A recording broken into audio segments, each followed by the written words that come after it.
喂，110吗？我要报警，我家墙上长了个生化危机副本，快来救我！透过圆形光门，可以看到里面是一个破败腐烂的餐厅，地下还有某种液体干涸后的残留，窗外黑色的雨水冲刷着废墟，几只丧尸在雨中摇摇晃晃。远处，某种巨型人形生物的身影若隐若现。关门，关门，给我关上！随着我强烈的意念波动，墙上蓝色漩涡骤然收缩，消失不见。我真是个大聪明，这破天的富贵，果然上交国家才是最正确的选择。十几分钟后，敲门声响起。是你报的警吗？是的，警察叔叔，你们带枪了吗？哥们，你喝了多少？还带枪？你怎么不问我们带没带手了呀？小伙子，你报警说家里出现了生化危机传送门，还说有丧尸。我知道这听起来像神经病，等会儿你们无论看到什么都千万别动，别碰别靠近，可以吗？当两人看到传送门后破败不堪的世界时，都忍不住倒吸一口凉气。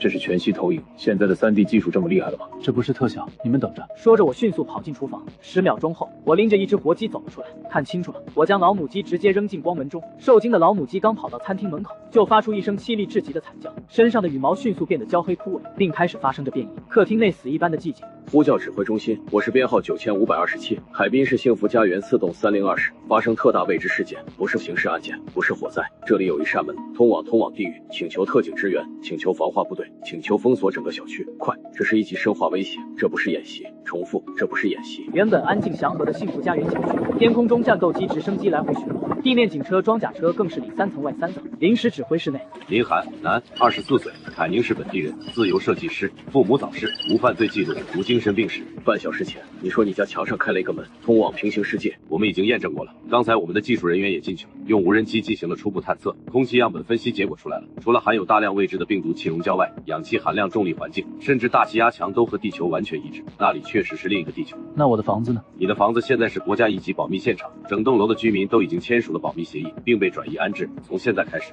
那里不属于你了，或者说不属于平民林涵了。那我呢？要被切片研究吗？陈国峰那张严肃的脸上，竟然罕见的露出一丝笑容。不，你比那更有价值。这时，只能在军事新闻里看到的赵将军走了进来。小同志，今晚把你吓坏了吧？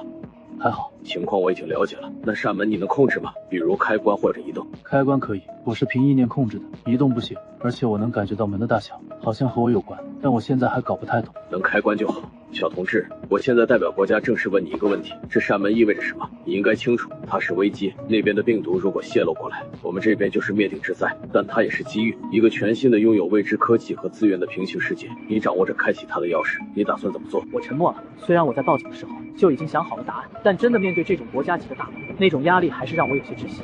首长，我就是一个普通老百姓，我不懂什么大道理，但我知道那边的东西我一个人吃不下，所以这扇门我上交国家，但我有一个条件。你说？我要国家的绝对保护，不仅是保护我不被那边的怪物吃掉，也要保护我不被某些有心人利用。我只相信国家。林涵同志，你的信任国家收到了，立刻成立一届战略特别行动组，代号星火。林涵同志特招入，授予文职少校军衔，担任星火计划特别顾问，享受团级待遇，及其直系亲属列入一级安保名单。我站在隔离室的玻璃墙外，看着6名全副武装的战士在光门前准备就绪。各单位注意，这不是演习。陈国峰的声音在通讯频道里响起。这是一次跨越时空的探索，我们的首要目标是确认环境安全性，其次是收集样本。记住，安全第一。如果遇到不可控的危险，立刻撤回。我深吸一口气，抬起右手，虽然只凭意念就能控制，但我还是习惯性的做出这个动作。倒计时，陈国峰下令：3、2。开门！我意念一动，嗡！墙壁上幽蓝色的漩涡迅速扩张，一股混合着死亡气息在流动，但立刻被负压系统吸走。环境监测组汇报读数报告：通道对面辐射值略微偏高，但在安全范围内，氧气浓度与地球一致，检测到病毒气溶胶反应，但活性极低，不具备空气传播能力，确认无空气感染风险。领队的雷龙中校率先迈入了漩涡，像穿过一道水流。下一秒，他已站在异界破败的房间。先遣1号，听到请回答。检查通讯信号。滋滋。先遣1号收到，信号强度良好，可以行动。收到，报告指挥部，我已成功抵达目标区域，视觉确认为室内环境，建筑结构受损严重，但暂时没有坍塌风险。指挥中心的大屏幕上出现了雷龙的第一视角画面，满地灰尘，墙角霉斑，还有一滩干涸发黑的血迹。剩下的5名队员鱼贯而入，训练有素地展开工作。队长，你看这个。一名队员在墙角废墟旁擦去厚厚的灰尘，露出一个被压扁的铁皮路牌。海山市第3中学，路牌下方还有一个破旧书包，里面掉出了几本5年高考3年模拟。指挥中心里一片死寂。陈国峰声音沙哑：简体中文，海山市高考资料，再加上相同的重力环境和大气成分，我想我们不需要再怀疑了。这不是什么异星球，也不是什么魔界，这就是平行世界的地球。我看着屏幕，心里五味杂陈。虽然早有猜测，但亲眼看到熟悉的文明痕迹，冲击力依然让我窒息。等等，有情况！雷龙的声音突然急促，外面有动静。画面切换到雷龙的主视角，他正持枪对准窗外。接到镜头，一个黑影正贴着墙角诡异的影，像一只人形猎豹。他猛地停下，抬头看向3楼，那是一张只有眼睛、嘴角裂开到耳根的脸。非人的嘶吼刺破了死寂。全员战斗准备。雷龙的声音冷静的可怕。目标锁定，允许开火。各单位注意，发现目标，目标特征分析。战术分析员语速极快，四肢着地，移动速度极快，皮肤呈灰白色，且有高度腐烂迹象，初步判断为未知丧尸病毒感染体，看起来像只没毛的猴子。我忍不住吐槽，那可不是猴子。陈国峰指着屏幕上的数据，根据骨骼结构分析，它原本是人类，只是发生了严重的畸变。而且你看它的指甲。画面放大，那怪物的指甲长约10厘米，闪烁着金属般的光泽。楼下的怪物失去了耐心，后腿肌肉猛地绷紧，它要跳上来了。我惊呼，这里可是3楼。砰！黑影如离弦之箭，从地面弹射而起，抓住2楼的防盗网，借力增强，直扑3楼窗口，速度太快了。分析员记录着数据，威胁等级建议上调至D级。面对扑面而来的腥臭，雷龙眼皮都没眨一下。怪物起跳的瞬间，他扣动了扳机，砰砰砰，3发短手射，第一发子弹粉碎了怪物的右肩关节，第2发捅他眉心钻入，尸体在空中被掀翻，重重的摔向楼下的街道。目标已清楚，雷龙冷静汇报，确认死亡，头部是弱点，尸体在楼下，请求指示。好，赵建国用力拍了一下桌子，看来这玩意儿也没那么神乎其神，只要物理规则还通用，我们的热武器就是有效的。我也松了口气，最怕的就是怪物刀枪不入。既然子弹能打死，事情就好办多了。可小组注意，陈国峰的声音带着一丝兴奋，立刻采集样本，这可是最鲜活的一手资料。我要知道它的肌肉密度、骨骼强度，还有那个黑色的指甲到底是什么成分。先遣2号，随我去楼下采样，其余人员留在3楼保持警戒。是。2人迅速落地，将怪物尸体拖进1楼大厅开始采样。报告指挥部，负责采样的士兵汇报道，初步检测显示，目标体内含有高浓度的病毒活性。另外，它的骨骼密度是正常人类的15倍，肌肉纤维强度是常人的2倍。那个指甲主要成分是角质蛋白和金属元素的混合物，硬度接近钢铁。金属元素？陈国峰愣了一下，它是怎么摄入金属的？可能是吞食了某种含金属的变异生物，或者是病毒本身就能吸附环境中的金属元素。有意思。陈国峰推了推眼镜，如果能破解这种生物金属化的机制，我们的防弹衣和坦克装甲材料可能会迎来一次革命。好家伙，这就开始想怎么搞科研了。我听得一愣一愣的，这就是国家队的思维方式吗？队长，有新情况，12点钟方向发现异常。通讯频道里传来警戒战士的声音。雷龙闪到窗边，看到街道尽头的丧尸被刚才的惨叫声吸引，正朝这边聚集。12点钟方向，目测数量超过50只。雷龙汇报道，正在向我方靠近，请求指示。赵建国大手一挥，试探性接触结束，现在我们需要一个稳固的桥头堡。命令防化团工兵分队立刻进场，依托双川门所在的房间建立0号前哨站，告诉战士们不用省子弹，在这个世界，真理只在射程之内。各小组注意，自由射击。雷龙的声音响起，首长说了，不用省子弹，送他们上路。收到。噗噗噗噗，3楼窗口伸出的步枪编织成一张死亡活吻，不到1分钟，50多只丧尸全部变成了尸体。目标清除完毕，很好。赵建国下达第2道指令，工丁1分队进场，立刻建立0号哨站。是。一群穿着特种作业服的战士冲进了双川门，动作快得让人眼花缭乱，气密隔断展开，缝隙填充作业开始，空气循环系统对接，电力传输线路铺设。我感觉自己像个吉祥物，完全低估了基建狂魔的含金量。5分钟内，破败的房间4壁就被银白色合金板材完全覆盖，战士用喷枪在缝隙处喷涂高分子凝胶，这种凝胶在接触空气后10秒内就会固化，形成分子级的密封层。陈国峰在我旁边科普，别说病毒气溶胶，就算是神经毒气也钻不进来。接着，空气净化机、供气软管被迅速安装，接口用的是一种磁吸式快速接口，那是紧急断开装置。陈国峰解释道，一旦发生不可控的危机，或者你需要紧急关闭双川门，这个接口可以一键脱落，并在1秒内自动封闭管口，绝不会拖泥带水。我听得背后一凉，考虑的真周到。报告，0号哨站核心区气密性检测通过，内部气压已调整为正压模式。报告，电力系统并网成功，异界电压稳定。报告，军用宽带通讯基站架设完毕，信号满格。前后不到20分钟，一个科幻感的现代化前哨基地就建成了。这就好了。我看得目瞪口呆。基础建设完成了。赵建国转向我，林寒同志，准备一下，我们需要你过去一趟。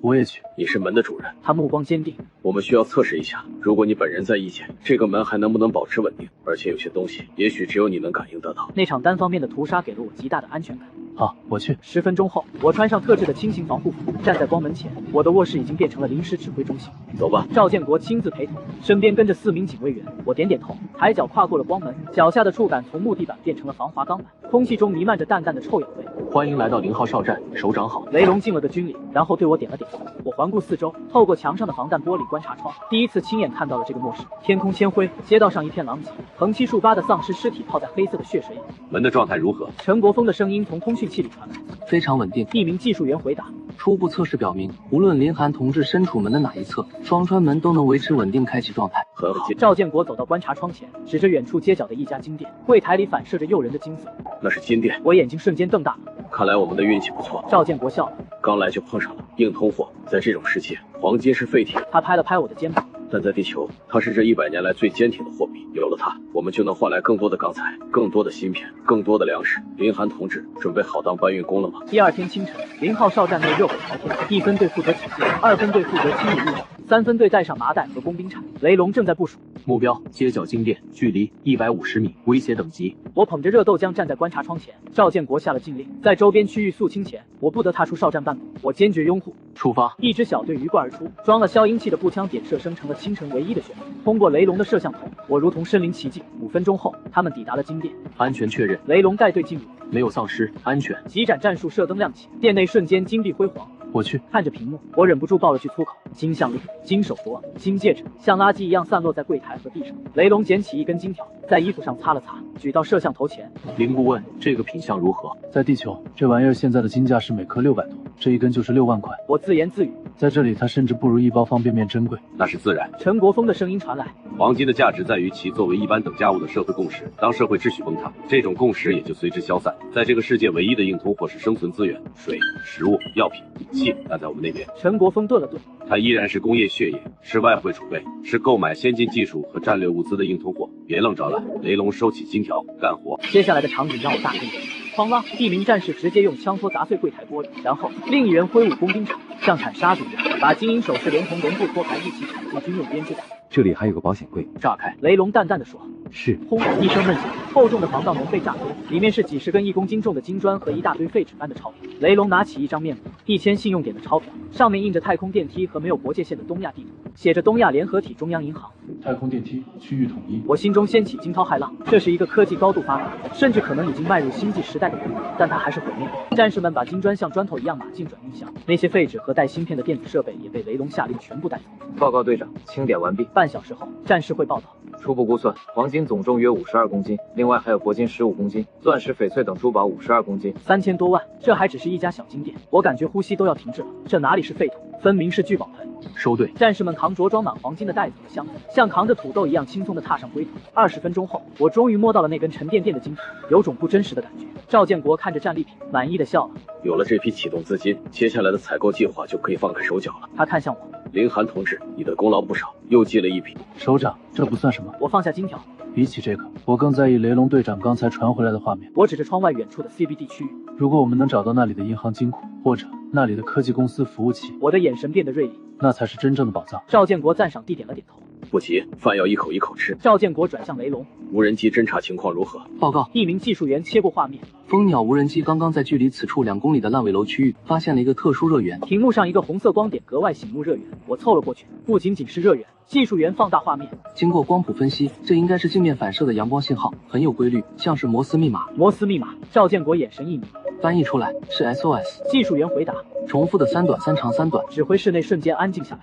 幸存者。陈国峰推了推眼镜，语气肯定。赵建国沉默片刻，果断下令接触。我们需要一个本地向导。接触方案已制定。陈国峰在战术地图前说，目标位于距离0号哨站21公里的烂尾楼区域。根据热源分析，幸存者只有1人。1个人。我有些惊讶，在那种鬼地方，1个人怎么活下来的？这正是我们需要了解的。赵建国沉声道，能在末世独立生存的都不是简单角色，我们需要他的生存经验，更需要他对这个世界的了解。行动代号：问路。执行单位：特战旅第1侦察小队，配备蜂鸟无人机群。雷龙立正敬礼，保证完成任务。这次行动，我依然只能当观众。如果对方有敌意怎么办？我忍不住问。先礼后兵。赵建国淡淡的说，我们是带着善意来的，但如果对方拒绝善意，那我们也有足够的火力让他冷静下来。下午2架蜂鸟无人机率先起飞，雷龙带着4名侦察兵紧随其后，利用建筑物阴影快速无声的推进。注意隐蔽。雷龙的声音从通讯器里传来，前方300米发现暴行者踪迹。屏幕上我看到一只怪物正趴在公交车顶上。10分钟后，我们抵达了烂尾楼区域，目标在3号楼顶层。雷龙会报道，无人机画面中，一个瘦弱的女人正拿着破损的化妆镜，对着太阳调整角度。他穿着脏兮兮的工装，脚边放着一个简易的过滤器，旁边破碗里只有浅浅一层浑浊的液体。他显然已经到了山穷水尽的地步。他在用镜子发信号，这么传统的求救方式，看来通讯设备早就瘫痪了，这说明他还没放弃希望。陈国峰冷静地分析道：“有求生欲就好，有欲望就有交易的基础。”好惨！我看着那碗浑浊的水，喃喃自语，这种挣扎求生的卑微，深深刺痛了我。队长是否接触？观察手询问。赵建国点了点头。按 A 计划执行，投放物资，建立初步信任。明白。无人机缓缓下降，楼顶的女人立刻警觉起来。她抓起一根磨尖的钢筋，蜷缩在水泥柱后，死死盯着无人机。别怕。无人机的扬声器里传出温和的电子合成音。我们没有恶意。女人没有说话，只是握紧了钢筋。啪嗒，无人机投下一个透明密封袋，精准地落在她面前，里面是一块压缩饼干、一盒阿莫西林，还有一瓶550毫升的矿泉水。在那灰暗的世界里，那瓶水就像一颗钻石。咕咚，我清楚地看到了她吞咽口水的动作，那是压倒一切理智的本能渴望。这只是界面里。无人机的声音再次响起。如果你愿意交流，我们需要一些情报作为交换，我们可以提供更多这样的食物和水。女人死死盯着那瓶水，眼神几经挣扎，最终小心翼翼地抓住了那个包裹。她猛地撕开包装，拧开瓶盖，仰头只喝了一小口，闭上眼睛细细品味，两行清泪顺着她满是污垢的脸颊滑落。接触成功。雷龙的声音在频道里响起。鱼咬钩了。我看着这一幕，心里五味杂陈。一瓶水就能让他破防吗？对于溺水的人来说，一根稻草就是全世界。赵建国看着屏幕，目光深邃，而我们手里握着整个方舟。当那甘甜的液体滑入胃部，名叫苏婉的女人迅速冷静下来。作为曾经的病毒学家，理智是她的本能。她护住剩下的水，抬起头，眼神恢复了审视和评估。对方拥有无人机、纯净水和药品，结论只有一个：这是一支拥有完整工业生产线的强大势力。你们想要什么？苏婉的声音沙哑但清晰。我没有物资，我只有这条命和脑子里的东西。我们要情报。无人机里的声音依然温和。关于这座城市，关于丧尸，关于现存的势力分布，越详细越好。可以。苏婉深吸一口气，掏出一张折叠的地图，上面用不同颜色的笔记满了标记。这是我这3个月来收集的信息。他对着镜头展开地图。红色区域是重度感染区，千万别去，那里有暴行者，甚至是喷吐者出没。蓝色区域是安全屋和补给点，但大部分已经被搜刮空了。黑色叉号是黑钢集团的控制区，他们占据了城北的工业园，手里有重武器，而且极度排外。他们抓捕幸存者做奴隶，甚至做实验。这姑娘是个做情报的人才。陈国峰立刻命令技术员截图建模，把这些信息导入战术地图。还有呢？我通过麦克风追问道。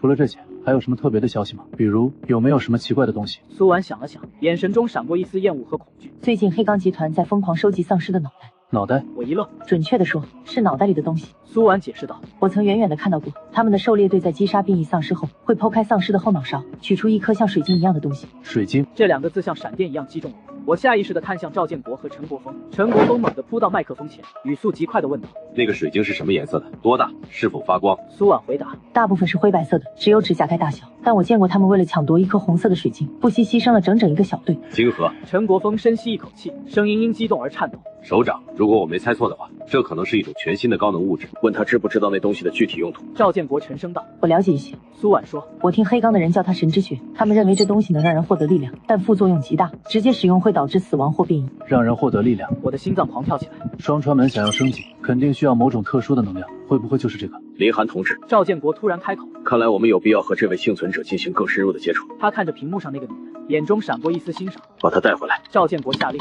我们需要她。你的情报很有价值。无人机再次传来声音。作为回报，我们可以给你提供庇护。如果你愿意，我们可以带你去一个安全的地方，那里有干净的水、热的食物，没有丧尸，也没有黑钢集团。苏婉愣住了。在这个地狱里，真的还有那样的地方吗？当他低头看到手里的矿泉水时，拒绝的话再也说不出口。苏婉咬了咬嘴唇，声音颤抖：“我愿意。”很好。无人机缓缓拉升，待在原地不要走动，我们的接应人员就在楼下。另外还有一个问题，那个声音突然问道：“你是做什么工作的？”苏婉犹豫了一下，挺直了脊背，身上散发出一种独特的气质。我叫苏婉，海山生物科技研究所第3实验室主任。鸡病毒就是我们在那里发现的。当苏婉报出这个身份时，指挥中心内陷入了短暂的寂静。我们捡到的不仅仅是一个幸存者，更是一个活的知识库，立刻护送他返回哨站。赵建国当机立断，提升安保等级至最高级。雷龙，如果遇到阻拦，允许使用一切手段。明白。15分钟后，苏婉被带进了0号哨站。当他跨过气密门，看到那个充满科幻感的银白色空间时，整个人都僵住了。这里不是幸存者营地，更像是灾变前的国家级实验室。欢迎你，苏博士。我微笑着向他伸出手。我是林寒。我自我介绍道。这里是……你可以理解为一个特别行动基地。我是苏婉。他低声说道，眼神却不由自主地飘向桌上那盘还冒着热气的自热米饭。饿了吧？我把饭推到他面前。先吃饭，吃饱了再说。苏婉几乎是扑了过去，大口地往嘴里送着米饭。滚烫的米饭烫得他眼泪直流，却混着泪水硬生生吞了下去。我看着这一幕，心里有些发酸。10分钟后，风卷残云。谢谢。他的眼神重新变得清明，甚至带上了一丝锐利。现在我们可以谈谈交易了。不急。陈国峰走了过来，手里拿着一个密封袋，里面装着一颗灰白色的晶体，正是雷龙之前从暴行者脑袋里挖出来的。苏博士，你刚才提到的晶核是这个吗？苏婉看了一眼，瞳孔微缩。是的，这是最低级的晶核，通常出现在一级变异体体内。它到底是什么？陈国峰紧盯着他。我们称之为高能生物聚合体。苏婉进入了专业模式。Z 病毒会重组生物的能量代谢系统，将能量富集在脑部，形成这种晶体。通俗点说，它就是变异体的电池。电池，我心里一动。没错，苏婉继续说道。黑钢集团的人发现，直接吞噬这种晶核，有极小概率能获得强化，但死亡率高达99%。能量，我的注意力全都在这个词上。我下意识地伸出手，隔着密封袋触碰了一下那颗晶核。就在指尖触碰到的一瞬间，我的大脑中突然传来一声清明，紧接着一道半透明的信息流浮现在我的视网膜上。检测到可吸收能源，一阶生物晶核，能量纯度12，含大量杂质，折合12能量点，是否吸收？当前双川门等级 LV1，升级进度0，升级效果扩大空间门至5乘以5，解锁物质传输通道，允许大型车辆通行。我愣住了，随即狂喜涌上心头。果然，这就是升级的关键。上交国家的意义就在于借助国家的力量，去猎杀变异生物，获取晶核，升级双川门，一条完美的闭环。林寒同志，你怎么了？陈国峰发现了我的异样，我回过神来，压抑住激动，意识到这里不是说话的地方。首长，我有重要情况汇报。我对赵建国示意了一下，指了指隔壁的加密通讯室。关于这个晶核的用途，气密门关闭。说吧。赵建国看着我。首长，我知道这东西有什么用的。我深吸一口气，它能给门充电。充电？对，我指着光门的方向。刚才接触的一瞬间，我收到了反馈，这东西能提供双川门升级所需的能量，只要数量足够，我就能把门扩大，甚至让坦克开进来。一句话让整个指挥中心瞬间沸腾。需要多少？赵建国直接问道。如果是这种低级晶核，大概需要100颗。我估算道。100颗。赵建国转身看向战术地图，目光落在了一个被标记为红色的尸潮聚集点上，眼神变得无比犀利。雷龙到，通知特战旅全体集合。赵建国指着地图上的红点，语气森然。把这个区域给我围起来。既然怪物体内有我们需要的能源，那他们就不再是威胁，而是行走的矿包。从现在开始，我们要开始挖矿了。在下达了挖矿指令后，赵建国的目光重新落回屏幕上苏婉的实时画面。既然苏博士的身份已经确认，我建议立即将他转移到 P4实验室。陈国峰说。不行。赵建国断然拒绝。在完全排除病毒潜伏期和变异风险之前，绝对不能让他跨过那道门。我们身后是14亿老百姓，这个险我们冒不起。他转身下令，命令工兵连加快进度，尽快完成0号哨站的全楼封闭，在301室光门隔壁搭建全封闭式医疗隔离舱。既然他暂时不能过来，那我们就把文明送过去。经过特战旅一整天的大扫除，4号楼及周边已经被清理干净，工兵们正用厚钢板封死所有窗户。我的声音通过扩音器传来。苏博士，想必你也看出来了，我们来自另一个世界。出于防疫安全考虑，我们暂时不能邀请你通过光门，但在隔壁的301医疗舱里，你是绝对安全的。苏婉苦涩地笑了笑，她明白自己是一个潜在的传染源。我明白。苏婉深吸一口气，只要能给我一口干净的水，在哪里都一样。当他走进301室改造的0号医疗舱时，还是被这里的专业程度震惊了。银白色的负压隔离帐篷，各种崭新的医疗仪器闪烁着指示灯，心电监护仪、血气分析仪、螺旋 CT。他手指拂过机器外壳，虽然看起来笨重了一些，但它们是全新的，而且保养的极其完美。2名女军医引导他进入淋浴间，温热的纯净水倾泻而下。苏婉僵硬地站在花洒下，仿佛要洗掉这12年末世留下的所有印象。洗消结束，换上崭新的病号服，苏婉躺在柔软的医疗床上。这时隔离舱的传递窗打开了，我穿着轻便防护服站在窗外，端着一个餐盘。苏博士，赵将军特意交代，你的肠胃太久没沾油水，第一顿不能吃太猛，这是特制的营养餐。我透过玻璃笑了笑，我亲自给你送过来，算是来自老乡的问候。餐盖揭开，是一碗小米粥，一碟时蔬，2个白煮蛋，还有一小碗色泽红亮的红烧肉。苏婉死死盯着那碗肉，隔着12年的时光，这股熟悉的肉香像重锤般砸在他心口。这是给我的。苏婉的声音颤抖得厉害。吃吧，管够。我温和地说。苏婉颤抖着拿起勺子，舀起一块肉送进嘴里。那一瞬间，她一直紧绷的心断了。她捂着嘴，从压抑的呜咽变成了嚎啕大哭。她一边哭一边拼命地往嘴里塞着食物，眼泪掉进粥里，混着红烧肉一起吞下。她只是一个在地狱里挣扎了12年，终于尝到人间烟火的普通女孩。我静静地站在窗外，默默递过一包纸巾、良酒。苏婉吃光了所有食物，她擦干眼泪，再次抬起头时，眼中的脆弱已经消失，取而代之的是前所未有的坚定。林寒先生，苏婉看着我，声音沙哑却决绝。我知道你们担心什么，我是病毒学家，我比你们更清楚 Z 病毒的可怕。我会留在这里配合你们的所有研究，我会把我脑子里关于这个世界的一切都交给你们。他看了一眼墙壁的方向，仿佛能看到隔壁那扇光门。我只有一个请求，如果有一天确认我身上没有危险了，请让我去那边看一看太阳。指挥车内，赵建国看着监控沉默良久，告诉他会有那么一天的。命令工兵连24小时轮班，3天内完成4号楼的整体气密性改造。我要让我们的战士在这栋楼里能摘下防毒面具呼吸。0号哨站的建设如火如荼， 301医疗舱内，一场跨世界的科研对话也正式拉开。这是我们目前收集到的关于你称之为 Z 病毒的所有资料。陈国峰的声音通过通讯器传来。苏婉看着屏幕上的数据，微微皱眉。这些数据太浅了 ，Z 病毒更像是一种内米级的生物机械体。生物机械体？陈国峰眉头紧锁。那是它的伪装。苏婉解释道。它不仅能改写 DNA， 还能重组宿主的能量代谢系统。这就是为什么丧尸不需要进食也能存活。高阶变异体能释放能量攻击，因为它们体内都有晶核。听到晶核，我精神一振，手里正拿着那颗从暴行者脑袋里挖出来的晶体。苏博士，既然你是病毒专家，那你应该知道这东西的具体成分吧？我问道。我只了解一部分。苏婉神色凝重。那一颗是1级晶核杂质很多，它的主要成分是一种未知的生物压电陶瓷。这东西对我们有什么用？我追问。苏婉沉默片刻，似乎在犹豫。在我的世界，有些人会尝试通过注射晶核提取液来强化自身，但我父亲一直反对，因为死亡率极高，即便幸存，也面临着极高的变异风险。这东西很危险，非常危险。我笑了笑。放心，我们要用的不是它的生物强化功能，而是它的物理属性。说着，我拿起密封袋，走到那面巨大的落地防弹玻璃前，玻璃对面就是那扇幽蓝色的双穿门。苏博士，既然你也不知道它的能量量级，那就让我们来验证一下。你要做什么？苏婉有些不解，我没有回答，深吸一口气，将手贴在玻璃上，目光死死盯着手里的晶核。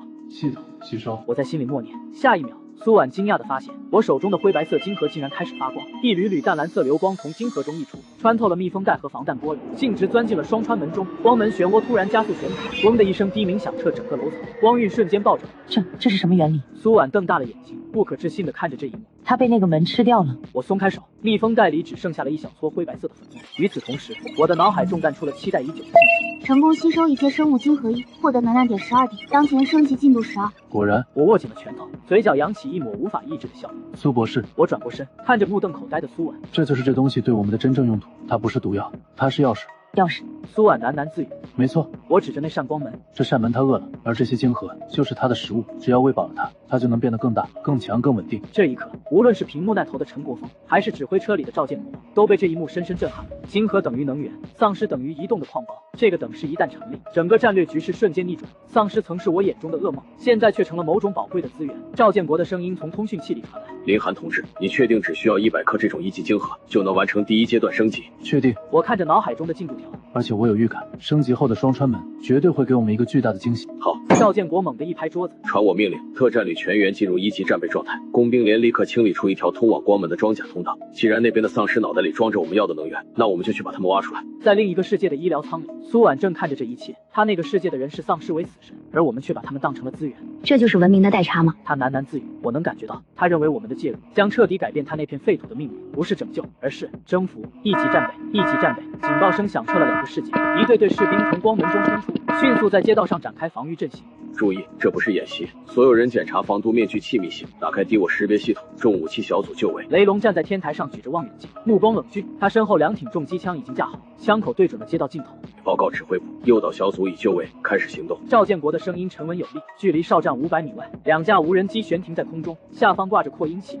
一首在这个废土世界绝迹了12年的歌突然炸起来。苍茫的天涯是我的爱，绵绵的青山脚下。震耳欲聋的音乐瞬间打破了末世的宁静，躲藏在各处的丧尸像是被捅了窝的蚂蚁，瞬间沸腾了。后，无数嘶吼声中，密密麻麻的身影汇聚成一股洪流，追逐着那2架无人机。猎物上钩了，侦察连长操控着无人机，调着尸朝向我们移动。各单位注意，目标进入射击范围，距离500米、300米、100米。雷龙看着下方涌来的尸潮，数量至少在500以上，其中还夹杂着几只速度极快的暴行者。但今天他们面对的是一支现代化的军队。开火！一声令下，哒哒哒哒哒，楼顶的2挺重机枪率先咆哮12.7毫米的子弹入侵，瞬间将冲在最前面的丧尸撕成了碎片。紧接着几十支自动步枪也同时开火，交叉火力网覆盖了整条街道。这不是战斗，这是一场工业化的屠杀。那些丧尸脆弱的像纸一样，没能冲到防线前就成片倒下。3号区域发现暴行者，请求狙击。收到。天台上一名狙击手冷静地扣动扳机。苏婉曾确认过，这种叫暴行者的变异体皮糙肉厚，普通步枪子弹很难一击毙命。砰！一只试图跳跃突进的暴行者，脑袋像西瓜一样炸开。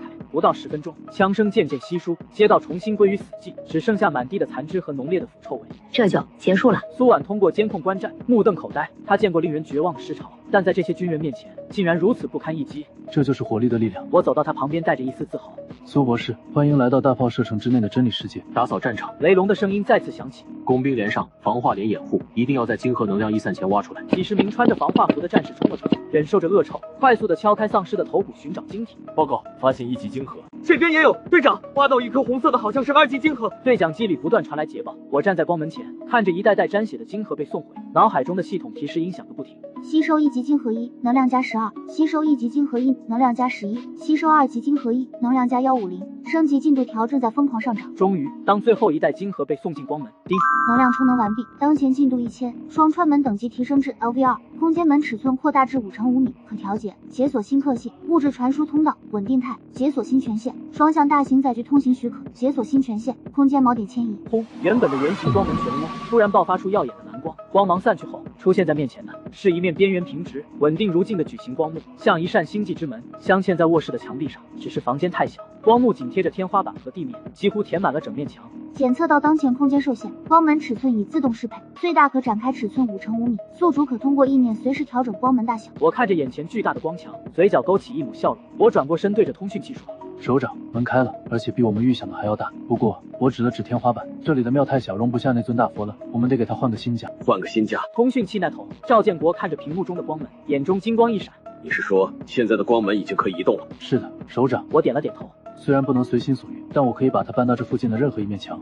只要墙面足够大，它就能完全展开。好，赵建国猛地起身，通知工程部立刻启动 B 计划。所谓的 B 计划是早就预设好的第2阶段方案，一支工程部队已经秘密接管了小区地下的防空洞，并将其改造成了一个地下堡垒。异界这边，0号哨站，全员注意，准备撤离302室。雷龙接到命令后，开始组织拆除防御工事。我们要搬去哪？苏婉不解地问道。这里的防御体系刚刚成型，现在放弃是不是太可惜了？不可惜。我隔着光幕对他笑道。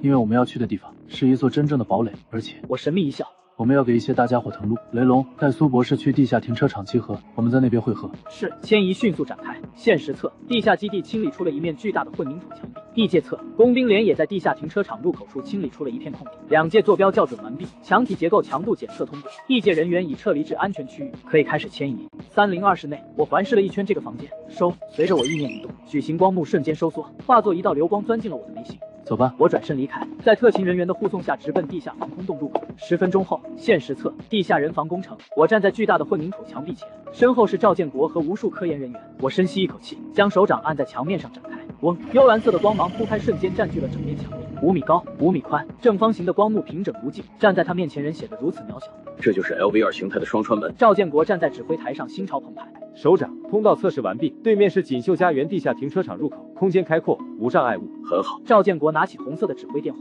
我是赵建国，命令钢铁洪流进场。轰隆隆，大地开始颤抖。率先出现的是一台99的主战坦克，这台重达55吨的陆战之王昂首驶入大厅，那根粗长的125毫米滑膛炮散发着令人窒息的压迫感。在他身后是第2辆、第3辆，整整一个坦克连，紧接着是步兵战车、自行火炮以及满载物资的重型军卡。这就是国家的力量，真正的降维打击。目标异界0号基地出发。第1辆99坦克带着一往无前的气势，缓缓驶向光门，光幕泛起涟漪，庞大的坦克车身一点点地没入其中。异界侧昏暗的地下停车场入口突然被2束大灯照亮，伴随着巨大的轰鸣声，99坦克像一头钢铁巨兽从墙壁上的光门中冲了出来。紧接着，第2辆、第3辆，一支全机械化的重装甲部队奇迹般的出现在了末世废墟之中。苏婉站在角落里，整个人已经完全石化了。他知道我们很强，但没想到强到了这种地步。坦克，而且是顶尖科技的主战坦克。后，地下停车场深处传来了几声丧尸的嘶吼，10几只丧尸摇摇晃晃地冲了出来，其中还有一只体型巨大的巨力者。冲在最前面的99坦克连炮塔都没转，只是保持着速度径直碾了过去。咔嚓，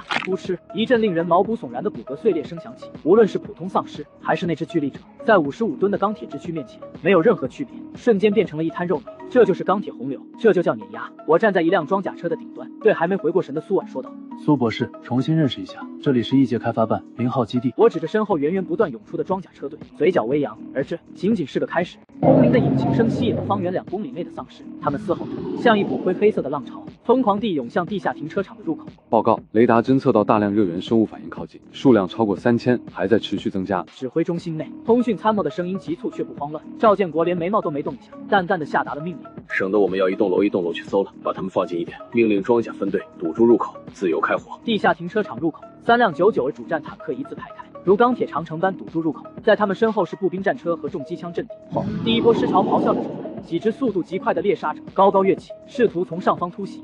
第一辆99的车长冷冷地看着这一幕，突突突突突，坦克顶部的12.7毫米高射机枪率先咆哮，紧接着30毫米机关炮和重机枪也同时开火，密集的夜光弹交织成一张死亡火网。那几只跳在半空的猎杀者瞬间被打成了漫天碎肉，前排的丧尸像割麦子一样滑行，后排的踩着同类的尸体继续飞，然后继续被打碎。30毫米机炮的高爆弹射入狮群中心炸裂，每一发都能掀起一片腥风血雨，没有一只丧尸能冲进坡到20米内。这不是战斗，是单方面的屠杀。40分钟后，枪声渐歇，入口外的斜坡上已经堆起了一座2米高的尸山，几辆工程铲车轰鸣着驶出，像铲垃圾一样将尸体推开。随后，身穿防化服的回收小队进场，熟练地寻找着晶核。一阶晶核确认，一阶晶核确认，二阶晶核。这只暴行者脑子里有一颗红色的。一名队员兴奋地举起一颗血红色的晶体，那只倒霉的暴行者甚至没看清坦克的长相，就被机炮削掉了半个身子。苏婉站在指挥车车顶，呆呆地看着这一切。他记忆里的尸潮意味着死亡与绝望，但今天那些恐怖的怪物就像流水线上的原材料，被高效的杀戮、清理、回收。这就是国家的实力吗？他喃喃自语。这才哪到哪儿？我不知何时出现在他身边，递给他一瓶冰可乐。等以后空军进场了，或者上了导弹洗地，你才知道什么叫真正的火力覆盖。苏婉接过可乐，有一种不真实的恍惚感。比起看热闹，苏博士，那边才是你的战场。我指向不远处，工兵正在用惊人的速度搭建一片白色的方舱建筑群。那时，苏婉顺着我手指的方向看去，眼睛瞬间直了。P3级移动生物实验室，我笑着说道。我们直接调来了一整套野战方舱医院和最高等级的移动实验室，离心机、电镜、基因测序仪，能想到的顶级设备都给你搬来了。苏婉的手微微颤抖，她太清楚这些东西的价值了。有电，有水，有耗材，有安全保障，对一个科学家来说就是天堂。只要有设备，我就能对这些晶核进行深度分析。黑钢集团那种直接使用的土办法，不仅危险，而且利用率极低。给我3天时间，配合我带出来的数据，我一定能搞清楚它的能量成分，找到真正安全的利用途径。苏婉的眼中重新燃起了光芒，这才是真正的科研。好，我点了点头，看着远处正在打扫战场的钢铁洪流，几盏大功率探照灯在小区楼顶亮起，刺破了海山市沉寂了12年的黑暗，宣告着人类文明的回归。这里已经安全了。我深吸一口气。从今天起，以这栋楼为圆心，方圆2公里就是我们的绝对领土。夜幕降临，几盏大功率探照灯刺破了海山市的黑暗。0号基地正式在末世扎下了根。海山市第3净水厂，这里是废土上最大的销金窟与魔窟。高耸的围墙上拉着电网，哨塔上架着重机枪和探照灯，墙外是贫民窟，数千名幸存者像牲口一样挤在一起，为内城的老爷们工作，只为换取一碗浑水和半块发霉的蛋白块。一墙之隔的内城却是另一个世界。豪华办公室内，李森正优雅地切着盘子里的午餐肉。作为黑钢集团的情报主管，他享受着末世里最顶级的待遇。这批午餐肉的口感不如上次。李森皱了皱眉，下次让搜集队去富人区的地下室找找，那里应该还有没过期的进口货。是，森哥。旁边的美女秘书战战兢兢地应道。咚咚咚，急促的敲门声响起，李森的眼神瞬间冷了下来。我没说过吃饭的时候不要打扰我吗？森哥，出大事了！一个心腹手下冲了进来，神色惊恐。慌什么？李森不满地瞥了他一眼。是野狼帮那群疯狗又来骚扰运水车了，还是救济会那帮神棍又在搞什么集体献祭？都不是。手下吞了口唾沫，指着窗外。您还是自己看看吧。李森冷哼一声，走到窗前，猛地拉开窗帘。下一秒，他手中的酒杯啪的一声掉在地上，他的瞳孔骤然收缩，死死地盯着窗外。在距离净水厂约5公里的东南方向，一道刺眼的白色光柱直插云霄，在这漆黑如墨的废墟中，显得如此耀眼，如此肆无忌惮。那是海山一中附近的锦绣家园。李森眯起眼睛，那里不是丧尸的重灾区吗？谁敢在那儿开灯？不仅是开灯，手下声音颤抖地汇报道。半小时前，那边突然传来了密集的爆炸声和枪炮声，动静有多大？像是军队进城了。轰！一声沉闷的爆炸声清晰地传了过来，震得防弹玻璃嗡嗡作响。李森的脸色彻底变了。作为退役，他太熟悉这个声音了。这是30毫米口径的高爆弹。他难以置信地喃喃自语。这种射速，这种节奏，是04A 步兵战车的机炮，还有那是12.7毫米高射机枪的声音。在这个连步枪子弹都成了硬通货的末世，谁手里会有这种成建制的重型火力？难道是联邦政府的残部？不可能！李森立刻否定了这个想法。海山军分区早在8年前就被尸潮淹没了，我也亲自去确认过。森哥，会不会是野狼帮挖到了什么战前军火库？李森冷笑一声。雷虎那个莽夫，给他一门炮，他也只会当锤子用，而且就算有炮，他也没那么多炮弹整。他指着那道光柱和持续不断的枪炮声，手指都在微微颤抖。听这动静，打了快1个小时了吧？那是饱和式射击，每1秒钟打出去的弹药都够我们买下100个奴隶，就算是全盛时期的我们，也不敢这么败家。恐惧过后是深深的贪婪。李森眼中闪过饿狼般的金光。无论那里是谁，都意味着一个巨大的宝藏，可能是军火库，可能是能源设施，甚至可能是大量的晶核。传我命令。李森停下脚步，恢复了往日的阴冷，但眼底的狂热却掩饰不住。让夜宵小队出动。手下浑身一颤。森哥要动用夜宵，那是我们最精锐的。对面既然有重火力，派普通人去就是送死。李森冷冷地说道。让夜宵带队给我带上最好的装备，夜视仪、消音器，还有那几支珍藏的高斯步枪。他顿了顿，从抽屉里拿出一支泛着淡蓝色光芒的针剂扔给手下，告诉夜宵，如果遇到硬茬子，允许他使用2号药剂。手下慌忙接住药剂，手都在抖。那是能短时间大幅提升使用者力量的狂暴药剂，但副作用极大。任务只有一个，摸清楚对面的底细。李森走到窗前，看着那道光柱，做了一个抹脖子的手势。如果是过路的强龙，我们就装孙子去谈合作；如果是走了狗屎运的肥羊，他的嘴角勾起一抹残忍的弧度。那就把他们连皮带骨头全都吃下去。那里的每一颗子弹，每一块晶核都是属于黑钢的。与此同时，距离锦绣家园2公里外，野狼帮的老巢，这里更像一个狂野的废土堆，用报废汽车堆成的围墙上挂满了变异兽的头骨。此时，营地里一片死寂，所有人都聚集在城墙上，目瞪口呆地看着远处的火光。身材魁梧的雷虎正站在最高处，手里拿着一个掉漆的单筒望远镜，死死地盯着那个方向。老大，我们要不要去凑个热闹？一个小弟凑上来，眼里闪着贪婪的光，听这动静，肯定是块大肥肉。那帮人打了这么久，肯定也是强弩之末了。我们要不要趁他们打完丧尸去捡个漏，说不定能捞到几把好枪。雷虎反手就给了那个小弟一个大耳刮子，捡漏。我看你是想去捡骨灰。他放下忘记，擦了擦额头的冷汗。你他妈是个聋子吗？那是坦克，是正儿八经的履带式坦克，还有那个通通通的声音，那是步兵战车的机炮。雷虎一把揪住小弟的领子，咆哮道：老子当年在道上混的时候，什么场面没见过？那种连发的声音，一梭子就能把我们这个破营地给离平了。你带几把破射钉枪去捡漏，人家一炮过来，你连渣都不剩。他松开手，强迫自己冷静下来。作为一方豪强，他能活到现在，靠的是比变异鼠还灵敏的直觉。当那道光柱亮起时，他感到了一股前所未有的寒意，那是一种面对更高维度力量的无力感。传令下去，所有人都给我老实待在窝里，把篝火全灭了。谁要是敢往那边凑，不用对面动手，老子先扒了他的皮。还有，把外围的岗哨都给我撤回来200米，别让那边的神仙误会我们要搞事。众小弟看着平日里不可一世的老大怂成这样，一个个噤若寒蝉。雷虎看着远处那道通天的光柱，眼中满是敬畏和忌惮。变天了，他喃喃自语：这海参是怕是要换个性了。以后这片地界，说话最大声的不再是黑钢，也不是我们，而是那边的那群狠人。夜黑的像魔，风声呼啸，夹杂着远处变异兽的嘶吼。一道黑影如鬼魅般从高架桥上跃下，紧接着是第2个、第3个，一共5个人。他们身穿黑色兽皮战衣，脸上戴着防毒面具，红色的夜视仪在黑暗中闪烁着诡异的光芒。这是黑钢集团最锋利的獠牙。夜宵小队队长夜宵半跪在地，做了一个停止的手势，看了一眼战术手表，时针指向凌晨2点，前面就是锦绣家园。夜宵压低声音通过喉麦说道：目标区域有强光源，注意隐蔽。队长，刚才那阵炮火声停了。耳机里传来突击手疯狗的声音。看来那帮肥羊已经打完仗了，现在正累得趴在窝里睡觉呢。别大意。夜宵冷冷地提醒道：能弄出那么大动静的，绝不是普通的幸存者。老板说了，这次的任务是侦查，摸清底细为主。如果对方防守松懈，他摸了摸腰间的剧毒匕首，眼中闪过一丝寒芒。那就抓个舌头回去。夜宵很有信心，作为一名异阶速度强化者，他的神经反应速度是常人的3倍。在他看来，无论对方拥有什么样的重火力，在夜晚的巷战中，依然是他们这些进化者的天下。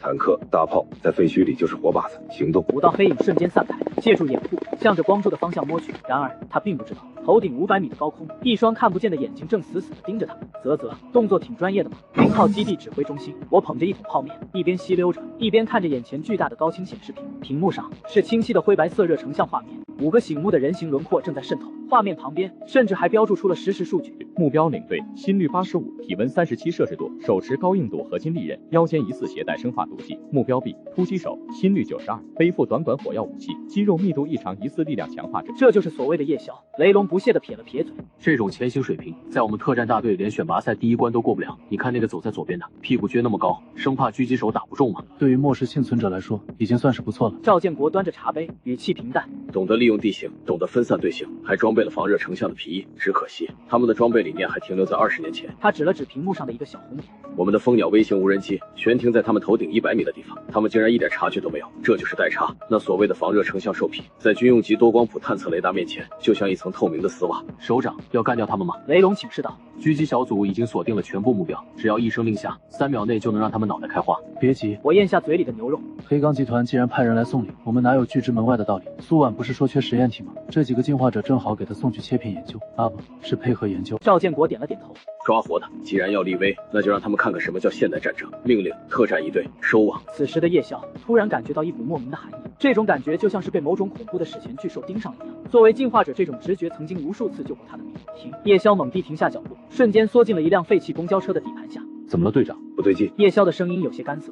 太安静了。是的，太安静了。他们已经渗透到了距离光源不到300米的地方，但这里什么都没有。死一般的寂静。队长，你看那边。突击手突然惊呼一声，叶宵顺着他指的方向看去，瞳孔猛地一缩，在前方100米的空地上停着几辆庞然大物，那是坦克，但不是黑钢集团那种用推土机改装的土坦克，而是真正的拥有流线型炮塔和修长炮管的杀戮机器。即便是在沉睡中，那种扑面而来的钢铁煞气也让叶宵感到一阵窒息。那是主战坦克。叶宵瞪大了眼睛，这绝不是黑钢集团那种拼凑出来的土坦克，这是真正的战争机器。不好，炮塔在动！叶宵惊恐地发现，那辆坦克的炮塔竟然悄无声息地转了过来，黑洞洞的炮口瞬间锁定了他们，同时一股强烈的危机感涌上心头。太安静了，这说明对方早就发现他们了。撤，快撤！叶宵几乎是咆哮着喊出了这个字。这是陷阱，快走！他转身就跑，之前的自信荡然无存。然而晚了，就在他们转身的一瞬间，一声沉闷的枪响，叶宵只觉得右手一轻，钻心的剧痛传来，他的战术匕首连同半个手掌被一颗大口 pep 弹打碎了。狙击手在2点钟方向。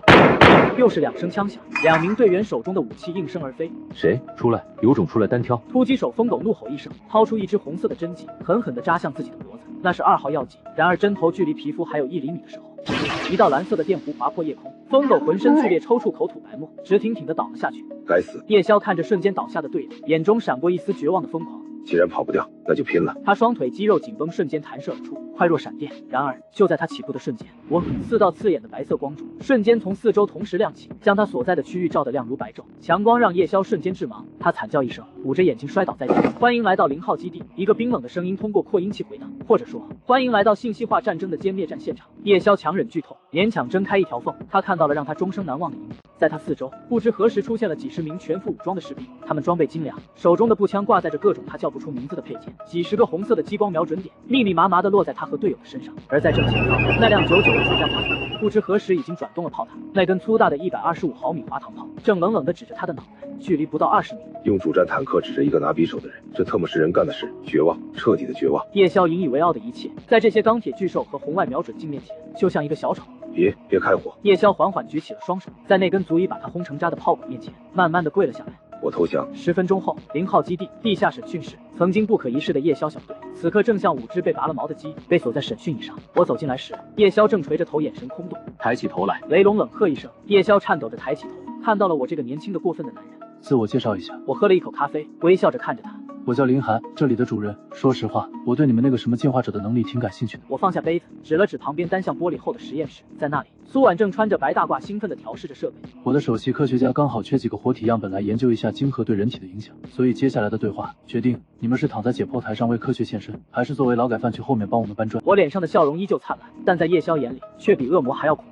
现在告诉我，黑钢集团的那帮高层派你们来之前有没有说过他们想怎么死？0号基地地下审讯室，时间过去了1个小时，叶宵手上的伤口已被处理过，但疼痛感依然在提醒他刚才发生的一切。在单向玻璃的另一侧，苏婉拿着一份检测报告，眉头紧锁。结果出来了，我推门走进观察室。出来了。苏婉将报告递给我，语气中带着一丝怜悯。怎么说？所谓的进化者根本就是一个彻头彻尾的骗局。苏婉指着报告上的细胞显微图。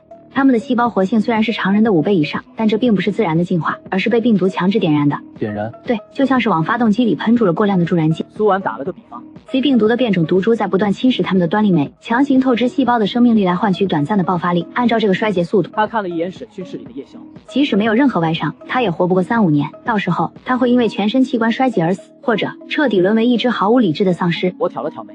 也就是说，黑钢集团所谓的造神计划，其实是在批量制造短命鬼，不仅是短命鬼，还是移动的生化炸弹。苏婉冷冷地说道：“这种改造不可逆，那个叫李森的人，完全是在拿活人当一次性消耗品。”明白了，我点了点头，嘴角勾起一抹笑容。这个情报比他们嘴里的防御图更有价值。说完，我拿着报告走进了审讯室，一份文件被甩在了叶宵面前。看看吧，我拉开椅子坐下。这是你的体检报告。叶宵茫然地拿起报告，虽然看不懂复杂的医学数据，但最后那行加粗的红字结论他还是认识的。诊断结果：细胞重度衰竭，基因链崩溃前兆，预计剩余寿命不足3年。这是什么意思？叶宵的声音在颤抖。意思就是你引以为傲的神血，其实是催命的毒药。我指了指玻璃墙后的苏婉。我的首席科学家刚刚分析了你的血液，黑钢集团给你们注射的所谓强化药剂，其实就是在透支你们的生命。你们觉得自己变强了，其实只是在燃烧最后的蜡烛。不可能，森哥说过，这是进化的钥匙，这是新人类的标志。叶宵猛地站起来，却被手铐狠狠地拽回椅子上。你在骗我，你想动摇我的意志？骗你！我嗤笑一声。你自己难道没感觉吗？每次使用力量后的极度虚弱，夜晚骨骼深处的剧痛，还有越来越难以控制的嗜血欲望。叶宵愣住了，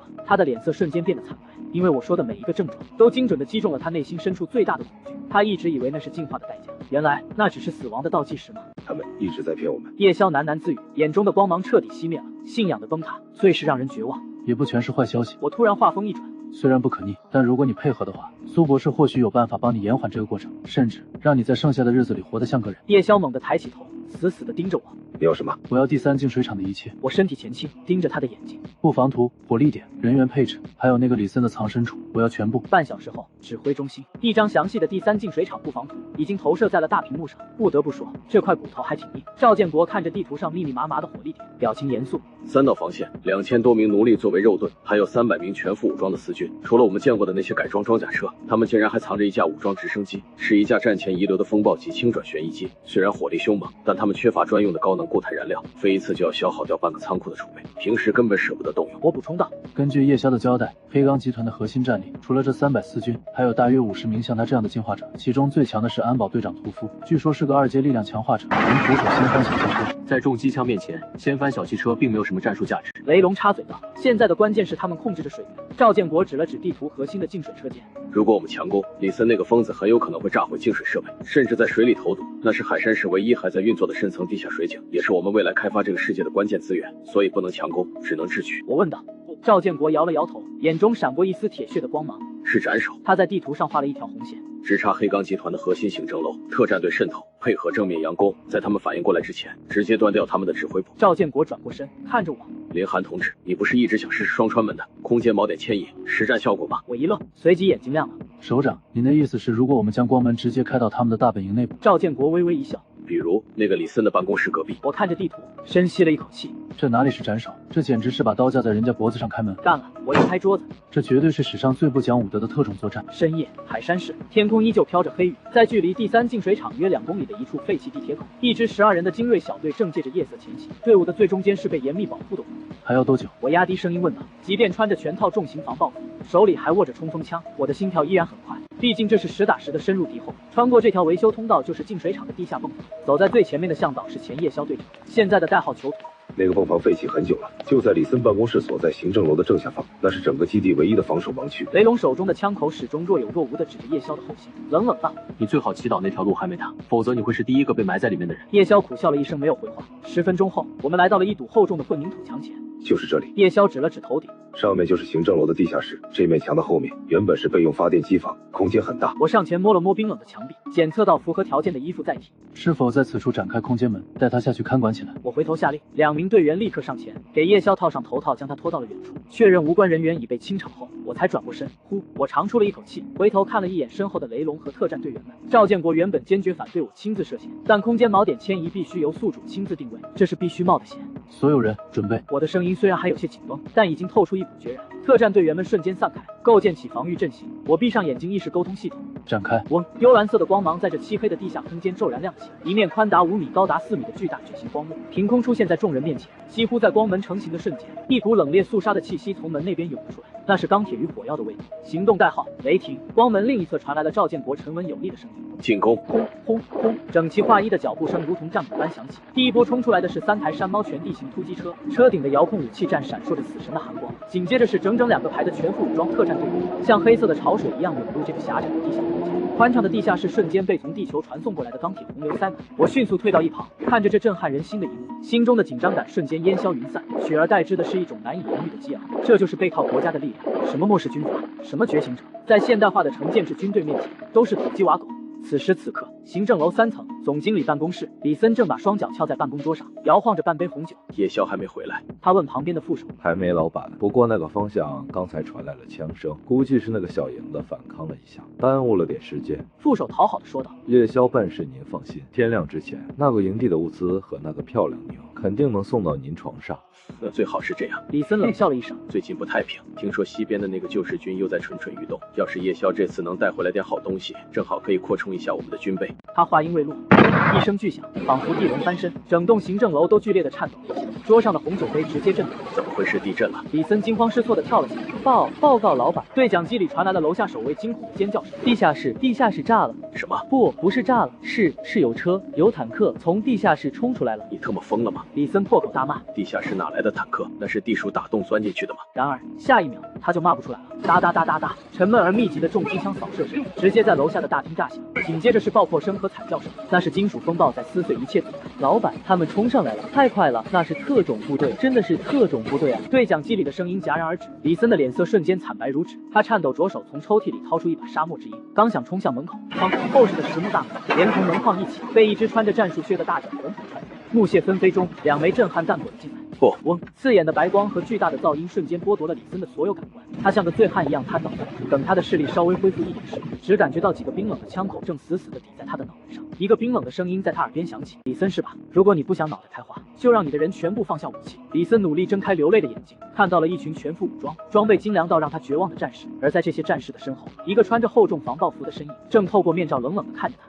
这不可能！森从喉咙里挤出绝望的声音：“你们到底是从哪里冒出来的？”我走上前，居高临下的看着这个末世霸主，我指了指脚下的地板，露出了一个灿烂的笑容。说出来你可能不信，我们是从你家地下室长出来的。战斗结束的很快，但战后的清理工作却更加繁琐。当第一缕晨曦洒在第3净水厂时，这座曾经被暴力和恐惧统治的堡垒，终于迎来了宁静。广场上，曾经不可一世的黑钢集团司军，此刻正抱头蹲在地上。都老实点，别乱动！一名特战队员用枪托狠狠地砸在一个试图掏匕首的司军背上，那个司军吓得浑身发抖，裤裆瞬间湿了一片。这一幕被不远处蹲在角落里的2000多名幸存者看在眼里，他们麻木的眼神中，除了恐惧，多了一丝难以置信的震惊。在他们的认知里，新的占领者通常意味着新一轮的屠杀或更残酷的奴役。然而，预想中的鞭打、辱骂和枪决并没有到来，取而代之的是一阵阵足以勾起人类最原始欲望的香气。那不是烤变异瘦肉的焦臭味，也不是发霉面包的酸味，而是大米粥特有的清香。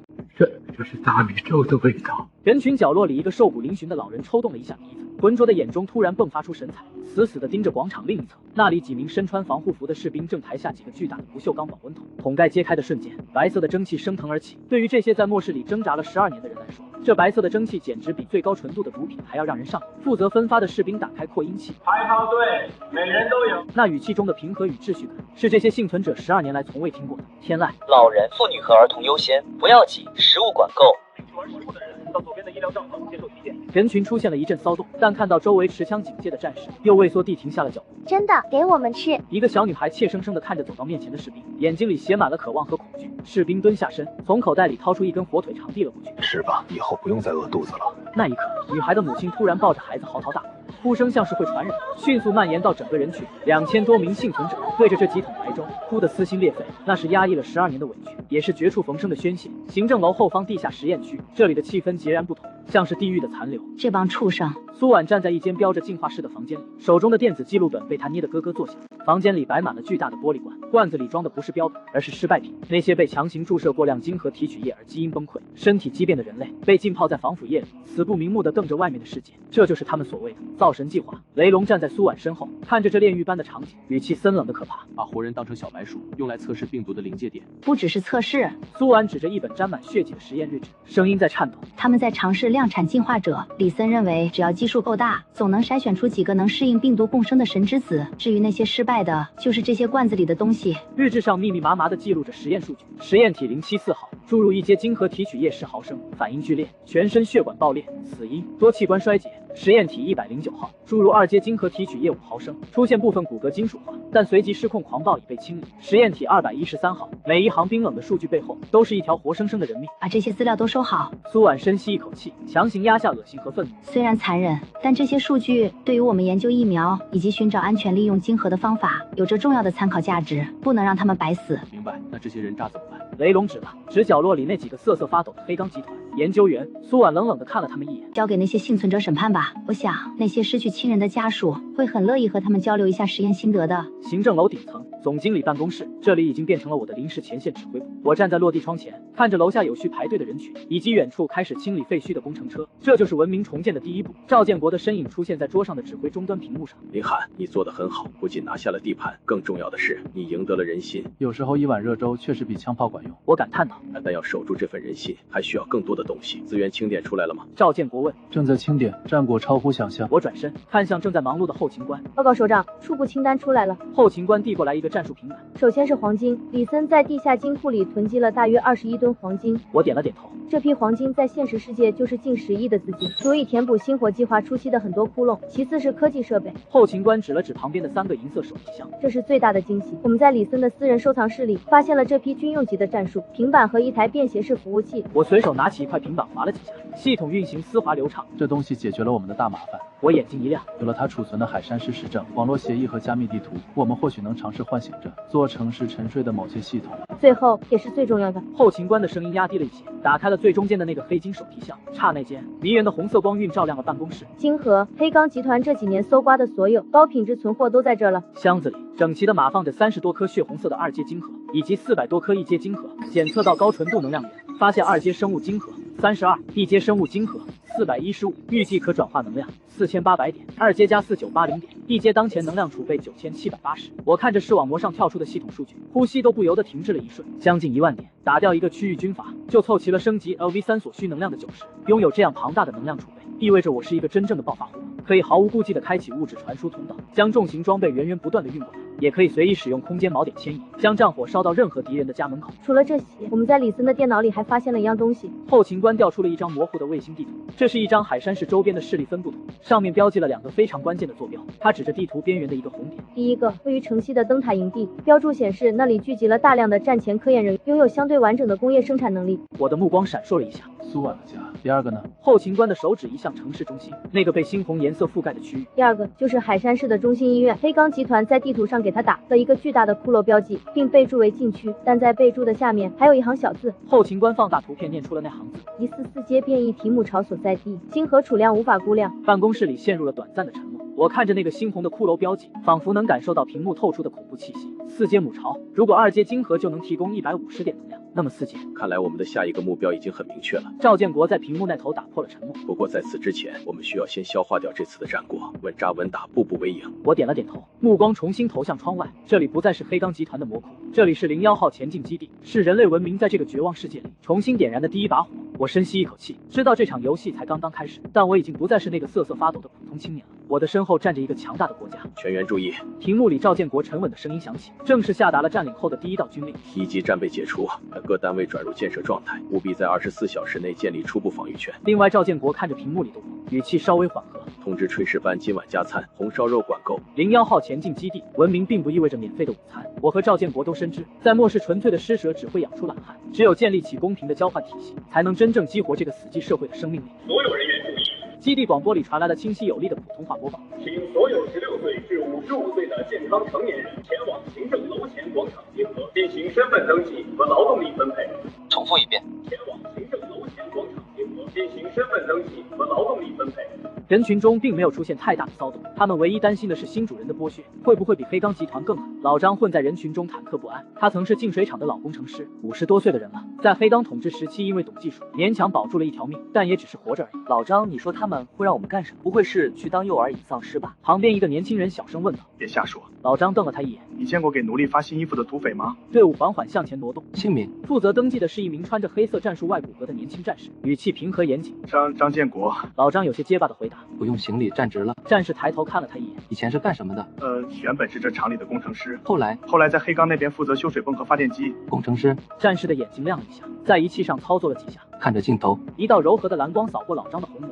身份档案建立，张建国，52岁，高级技术人员，编号01T042。战士递过来一个黑色的橡胶手环，带上这个，这是你在基地的身份证，也是你的钱包和健康监测仪。钱包。老张愣住了，在末世前早就成了废纸。没错。战士指了指广场中央一块巨大的 LED 显示屏。在1号基地，我们不使用旧时代的货币，也不实行奴隶制配给，我们实行贡献点积分制。老张顺着他的手指看去，显示屏上正滚动着各种条目。01号基地任务发布版：基础劳务类，清理战场，搬运尸体1积分，谈防疫补贴；技术工种类，急需，机械维修，电工20积分1天，需考核定级；高级技工有额外津贴，资源元搜集类，高风险高回报，一阶晶核100积分一颗，二阶晶核1500积分一颗。而在屏幕的另一侧，则是让人眼花缭乱的物资兑换列表。食品类，白米粥、馒头，无限量供应，50积分一份；午餐肉罐头340克，10积分一罐；红烧肉罐头特供，50积分一罐。日用品类，香皂、洗发水3积分一份，抗生素阿莫西林50积分一板，香烟硬通货30积分一包。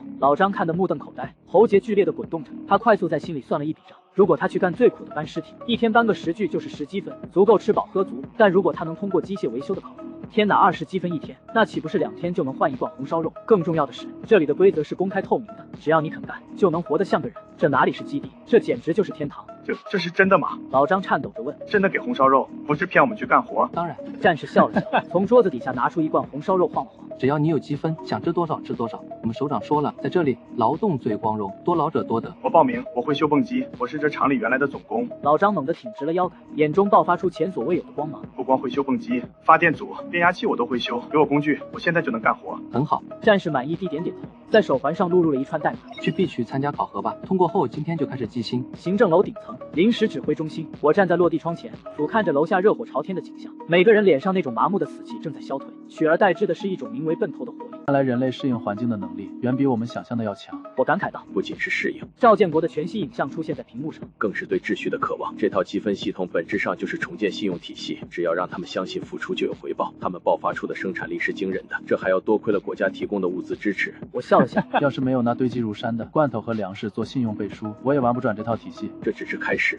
赵建国神色严肃。国内的专家团队已经对你送回来的晶核样本进行了初步分析，这东西蕴含的能量密度极高，如果能破解其能量转化机制，对现实世界的能源格局都是颠覆性的。所以林寒1号基地必须稳住，这里是我们未来的能源矿场。放心吧，赵叔。我点了点头。对了，苏婉那边怎么样？他比你还忙。一旁的雷龙插嘴道。他刚刚从幸存这里挑走了30多个有医学和生物学背景的人，而且……雷龙顿了顿，脸上露出一丝敬佩。咱们这边的第一批元件专家组也已经通过光门过去了。那帮中科院的老教授一看到苏婉拿出来的病毒样本和变异体切片，一个个兴奋的跟打了鸡血似的。现在他们都钻进了地下2层的 P3实验室，全都听苏婉指挥。那场面，一群白发苍苍的院士围着一个小姑娘叫老师，请教一些生物学知识，真是有趣。3人行必有我师嘛。我会心一笑。苏婉在末世摸爬滚打了12年，这方面的经验确实比我们丰富，让专家们多学学，尽快把2届的科技树融合起来，只要别搞出生化危机就行。我开了个玩笑，雷龙倒是神色严肃地接过了话头。明白，林顾问放心。安全红线我们一直盯着，所有外出的劳工队必须由精锐小组带队。另外，我们正在重点关注那些愿意搜集晶核的勇士，这些人是将来扩充地方辅助武装的好苗子。雷龙敬了个礼，正要转身离开，突然指挥中心的红色警报灯亮了起来。一名雷达操作员猛地站起身，报告，侦察雷达捕捉到异常信号。我和雷龙同时转过身，快步走到电子地图前方为正西方向，距离基地5公里，研究国道向我方高速接近。操作员调出了无人机的实时侦察画面，画面中一直由3辆改装越野车和一辆重型卡车组成的小型车队，正在废弃公路上狂奔，车身上焊满了粗糙的钢板和尖刺。西边，我眉头一挑，目光锁定了地图上被标记为红色的区域，那是灯塔营地的方向。是的，雷龙放大图像，确认身份。是灯塔营地的车队，看着架势不像是在航行军，倒像是在逃命。画面中，车队开得歪歪扭扭，似乎后面有什么东西在追赶。不管是来干什么的，我握了握手中的茶杯。既然客人来了，我们确实得接待一下，只是不知道对方是敌是友。邻居上门，我们也得有个态度。雷龙神色肃穆，上前一步。林顾问，防御部署交给我。既然是第一次正式接触，必须把我们最硬的拳头亮出来。我会安排那2辆99A 直接顶到大门口，步战车2翼展开。既然来了，就得让他们明白这儿谁说了算。这场外交接触的第一步就是亮剑，我们要教会这些邻居怎么好好说话。有你们在，我很放心。01号前进基地地下2层，仅48小时前，这里还是黑钢集团统治下遍布血污的禁区，但在我的工兵连日夜消杀改造后，已经成为了整个末世最精密的所在。P3级生物安全实验室，厚重的气密门划开，我穿着无菌服迈进这片核心区域，这里不再有阴森的刑具，取而代之的是从现实世界紧急运来的各种顶级科研设备，10几台精密仪器正发出低鸣，而国家从科学院紧急抽调的第一批元件专家组正围在苏婉身边。苏博士，您看这个样本的 RNA 转录过程，是不是跟流感病毒有某种相似性？苏老师，关于暴行者肌肉纤维的金属化反应，我有一个新的猜想。苏婉眼底难掩疲惫，但整个人却处于前所未有的狂热专注中。陈教授，那个 RNA 片段是陷阱 ，Z 病毒具有极强的伪装性，你再做一次逆转录看看。他头也不回地操作着电子显微镜。至于金属化反应，那是3阶以上变异体才有的特性，目前的1阶样本数据不足，不要盲目推导。他起身的瞬间看到了我，疲惫的脸上露出了笑容。林寒，什么风把你吹来了？我笑着走过去，示意几位欲言又止的老教授继续来看看我们的首席科学家怎么样？这套新家当还满意吗？岂止是满意。苏婉抚摸着一旁的质朴仪，眼神发亮，这简直就是天堂。灯塔营地虽然也保留了一些战前设备，但因为缺乏电力和维护，一大半都趴窝了，剩下的也是故障频出。而你这里全是全新的，甚至有些型号比我记忆中战前最先进的还要好。工欲善其事，必先利其器嘛。我听雷龙说你刚来就搞了个大新闻，跟我来。他神色严肃地将我带到分析区，递来一份厚厚的报告。我这2天仔细分析了李森留下的那些所谓造神计划的实验数据，不得不说，黑钢集团的人虽然丧尽天良，但他们在人体实验中积累的海量数据，确实是一个巨大的宝库。他们为了制造所谓的强化战士，给数千名幸存者注射了不同浓度的晶核提取液，绝大多数人都因为排异反应惨死。但在分析死亡记录时，我发现了一个奇怪的现象。什么现象？我翻开报告，被红笔重点圈出的“感知失效”4个字瞬间抓住了视线。你看这个编号 A302 的实验体，监控录像里，一个满身溃烂的男人倒在丧尸笼内，周围狂躁的丧尸却像瞎子一样直接将他无视了。巨大的震撼猛然攫住了我的心脏。这时我瞳孔一缩，隐身不是视觉上的隐身，是嗅觉和感知上的屏蔽。丧尸捕食主要依靠嗅觉锁定活体生物散发的特定信息素，其次是听觉。而在那个实验体死亡前的30分钟里，他体内的某种代谢产物中和掉了这种活人味。李森那帮蠢货只顾着追求力量强化，认为这个实验体是失败品，直接处理掉了，却不知道他们丢掉的才是真正的神迹。苏婉晃了晃手里一只装有淡绿色液体的喷雾，我提取了那种特殊的酶，利用你们提供的基因编辑技术，剔除了其中导致细胞崩溃的毒性片段，并用一阶晶核粉末作为稳定剂，合成出了这个，我叫它迷雾1号，一种丧尸信息素伪装喷雾，只要喷在身上，就能在30分钟内完全屏蔽普通丧尸的感知。我接过那只冰冷的喷雾，在这末世能规避尸潮的信息素，简直就是行走的官方外挂，更是用无数生命堆砌出的终极保命符。效果测试过吗？我强压着激动的心情，已经在隔离区做过活体测试了。视频中的特战队员喷上药剂后走进尸笼，嗜血的丧尸毫无反应，有效半径约3米，持续时间30分钟。不过也有局限性，对2阶以上的变异体效果会大打折扣，因为他们已经进化出了更敏锐的视觉和听觉辅助判断能力。第二，不能主动攻击，一旦产生剧烈的攻击动作或开枪，伪装就会失效。足够了，我死死攥着试管，足够让我们的搜索队深入城市中心，足够让我们去那些以前想都不敢想的死地。苏婉，你立大功了！我盯着他沉声道，这东西如果能量产，价值不亚于一个装甲师，量产还需要时间，目前的晶核储备不够，而且想要改进它对高阶变异体的效果，我还需要更多的数据，特别是关于2阶变异体的活体数据。数据会有的，晶核也会有的。我的战术终端突然震动，上面的情报让我脸色骤冷。怎么了？刚刚通讯班利用黑钢集团留下的市政网络协议，恢复了城市周边的短波通讯监听。我走向墙上的电子地图，就在10分钟前，我们截获了一段求救信号，信号很微弱，断断续续，使用的是明码广播，频率代码显示是灯塔营地的。苏婉冲到地图前，死死盯着屏幕，声音发颤。灯塔，他们怎么了？求救内容是什么？只有4个字：受潮，速逃。侦察无人机已经飞过去了。画面显示，一股规模不小的变异兽群正在围攻灯塔营地的外墙。如果不介入，以灯塔的防御火力，他们撑不过今晚。苏婉死死抠住实验台。灯塔里并不全是好人，当年为了争夺有限的资源，赶走我和父亲的那些高层都很自私，也很冷血。他们甚至为了省电，停掉了父亲维生舱的能源。我知道，我太懂末世中人性的残忍，但我绝不会放过任何掠夺资源的机会。但我更知道，那里还有几百名像你父亲一样无辜的研究员，还有成吨的实验数据和图纸。那些人是人渣，但那些知识是无价的。苏博士，我不是去当保姆的，更不是去当圣母的。现在的01号基地有枪、有粮、有药，唯独缺人、缺技术、缺科研力量。灯塔有的正是我们缺的，而我们有的。我拍了拍物资箱，是他们做梦都不敢想的。我是去收购的，我要把灯塔营地连人带设备全部打包带回来。至于那些曾经欺负过你的人，你会亲眼看到，在绝对的实力面前，他们所谓的高傲和权力是多么的不值一提。准备一下吧，苏博士。转身走向门口，我冷冷地勾起嘴角，带上你的迷雾1号。这一次，我们要风风光光地把你的老同事们接回来。我们要让所有人知道，在这个末世，谁才是真正的灯塔。陈教授，准备建立2级生物安全隔离区，我们要准备接收大批新的活体样本和新同事。西侧主入口的货运通道内，早已由我的部队筑起了交叉火力的绝命防线，伴着沉闷的嗡鸣，3辆暴力的改装越野和残破重卡正发了疯似的冲向基地。停车，前方是军事禁区，再靠近将视为敌对行为，立即开火。车队没有减速，头车上钻出的壮汉拼死挥舞着信号枪，我军狙击枪随即轰响，12.7毫米子弹生生在他们车前凿出大坑，逼得整个车队死死刹住。别开枪，别开枪，我们是人类！壮汉连滚带爬的跳下车，我们是西边灯塔营地的搜索队，我们没有恶意，后面有东西在追我们。顺着他的的目光，远处的地平在线炸开了漫天烟尘，几头暗红色的变异犬正以恐怖的速度向着逼近。是猎杀者，壮汉瞬间面无血色，被2级变异兽咬死只是瞬间的事。就在他闭目等死之际，防线后的帆布猛然掀开，99A主战坦克的炮管阴森的压下，伴随着两侧机关炮的怒吼，密集的弹雨当空将那几头猎杀者搅碎成了漫天血雾，绝对的火力碾压，惊呆了那支残余的车队。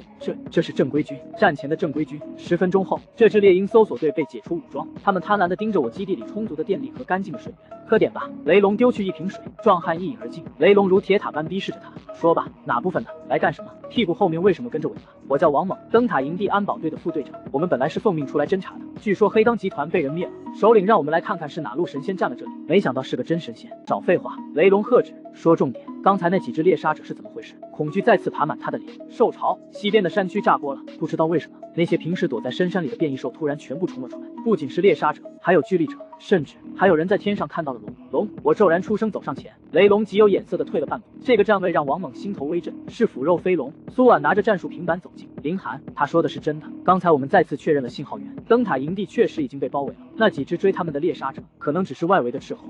苏博士，你还活着？王猛倒吸一口凉气，怎么很意外吗？王队长，当年把我父亲赶出实验室的时候，你可是带头砸门的那个。王猛躲闪着视线，根本不敢直视眼前这个掌控局面的女人。我冷眼盯着她，审视着这场可能翻倍扩充实力的交易。叙旧的话以后再说。所以你们是逃出来的，算是突围吧。营地被围之前，首领派了几支车队往不同方向突围求援，我们运气好冲了出来，但也被那几只畜生盯上，一路追到这里。林长官，王猛扑通一声砸在地上，长跪不起，求求你救灯塔吧，那里还有3000多人。虽然首领他们不是东西，但底下的幸存者是无辜的，而且营地里还有很多设备，很多资料，如果被受潮攻破就全完了。3000人，我偏头看向雷龙和苏婉，3000个劳动力，加上苏博士你念念不忘的那些设备和同事，这笔买卖能做？同意，这确实是一笔划算的买卖。赵建国局长在一群参谋簇拥下走来，我向他微微颔首。赵局、雷龙等人肃然敬礼。参谋部已经评估过了，灯塔营地的人员和设备是我们急需的。雷龙，我批准你的战斗请求，带上装甲连和2个机步连，去把人接回来。记住，我们要的是人口和设备，不是废墟，尽量减少附带损伤。是，保证完成任务。雷龙眼底烧起战意，对着通讯器爆吼，全体都有，1级战斗准备。车库门轰然洞开，10辆99A主战坦克碾压着地面驶出，卷起让大地站立的气浪。王猛跪扑于地，泣不成声，见证着这个末世最残暴的终结者降临。01号前进基地，浓烈的军用柴油味在空气中弥漫。对于王猛这样的废土客来说，这是世界上最昂贵的气息。我看着他像个土包子一样缩在角落，10几辆油罐车正将金黄色的高标号燃油粗暴地灌入那些钢铁巨兽的油箱，满溢滴落的油液让他心疼得直抽抽。在这个连劣质生物柴油都要以滴计算的末世，我手下士兵随意丢弃半桶汽油的动作，正猛烈冲击着他的认知。暴殄天物啊，太奢侈了。他呆滞的喃喃自语，这就是国力吗？王猛，别发愣了，上车。猛士突击车的车窗降下，雷龙戴着战术墨镜冷冷俯视着他，你负责带路，去头车。是，长官。王猛打着机灵爬进装甲车内，各单位注意。雷龙低沉的声音在全屏频道切入，目标正西方向，灯塔营地，距离25公里，作战代号破晓，出发。大地矩阵，10辆99A主战坦克为风势，20辆04步兵战车为2翼。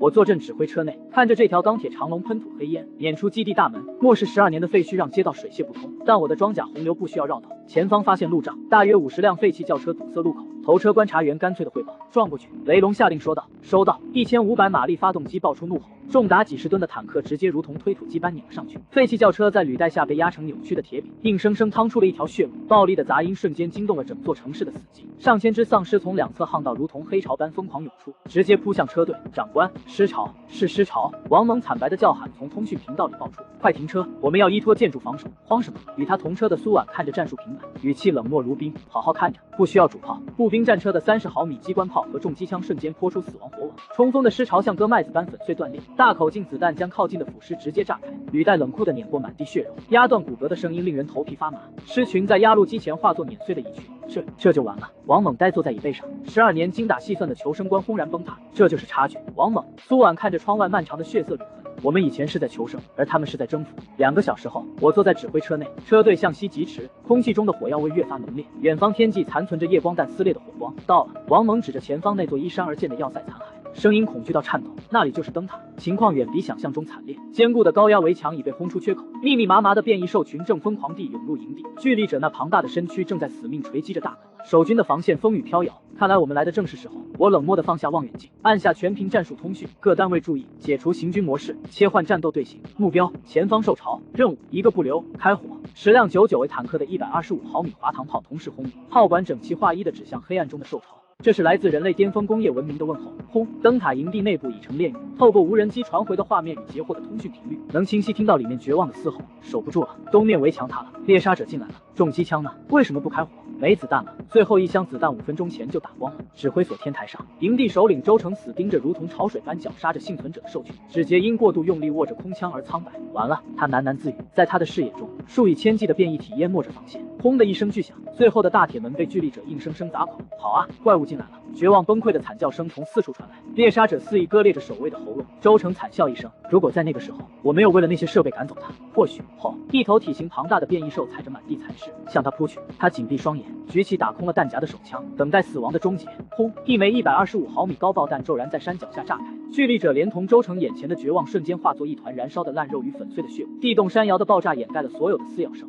这是什么？他惊恐地睁开眼，10辆荒漠涂装的99为主战坦克与20辆步兵战车碾碎废墟，如同移动的钢铁承载般驶入战场。30毫米机关炮的夜光弹化作死神的鞭子，精准地在兽巢中犁出血肉沟壑。妄图反扑的猎杀者在机枪点射下崩碎于半空。这不是战术，这是一场彻头彻尾的降维打击。热成像锁定，火控雷达清剿，曾经足以覆灭整个营地的狂潮，在现代火力的覆盖下，短短10分钟被彻底抹杀，只留下一地焦炭与刺鼻的硝烟。周成双腿瘫软，配枪啪嗒一声掉落，他满脸呆滞地看着坦克炮塔上迎风飘扬的红旗，猛地崩溃痛哭。正规军是正规军，国家没忘掉我们，国家来救我们了。枪炮演习，我穿着黑色轻型防护服踏出猛士突击车，越过一地污血碎肉，出灵修罗场的恶心感被身后那排冰冷的钢铁洪流彻底压下。我接过扩音器，冷峻的声音在劲绝的死域中回响，这里是星火救援队，我是林寒，代表星火救援队，现在这里由我们接管。我抬起头，视线越过硝烟，精准地锁定了天台上瑟瑟发抖的周成。周首领，不下来迎接一下你的救命恩人吗？特战队员迅速封锁了所有要道，在这个命如草芥的末世，他们冰冷的枪械和防化服成了难民眼中神明般的救赎。在一队持枪警卫的簇拥下，我迈入营地主楼。这座往日奢华的半山别墅，此刻弥漫着劣质汗臭与常年积紧的酸腐味，满地都是形如槁木的伤员。而当他们看清我身旁那个穿着雪白崭新科研修身制服的女人时，大厅里落针可闻。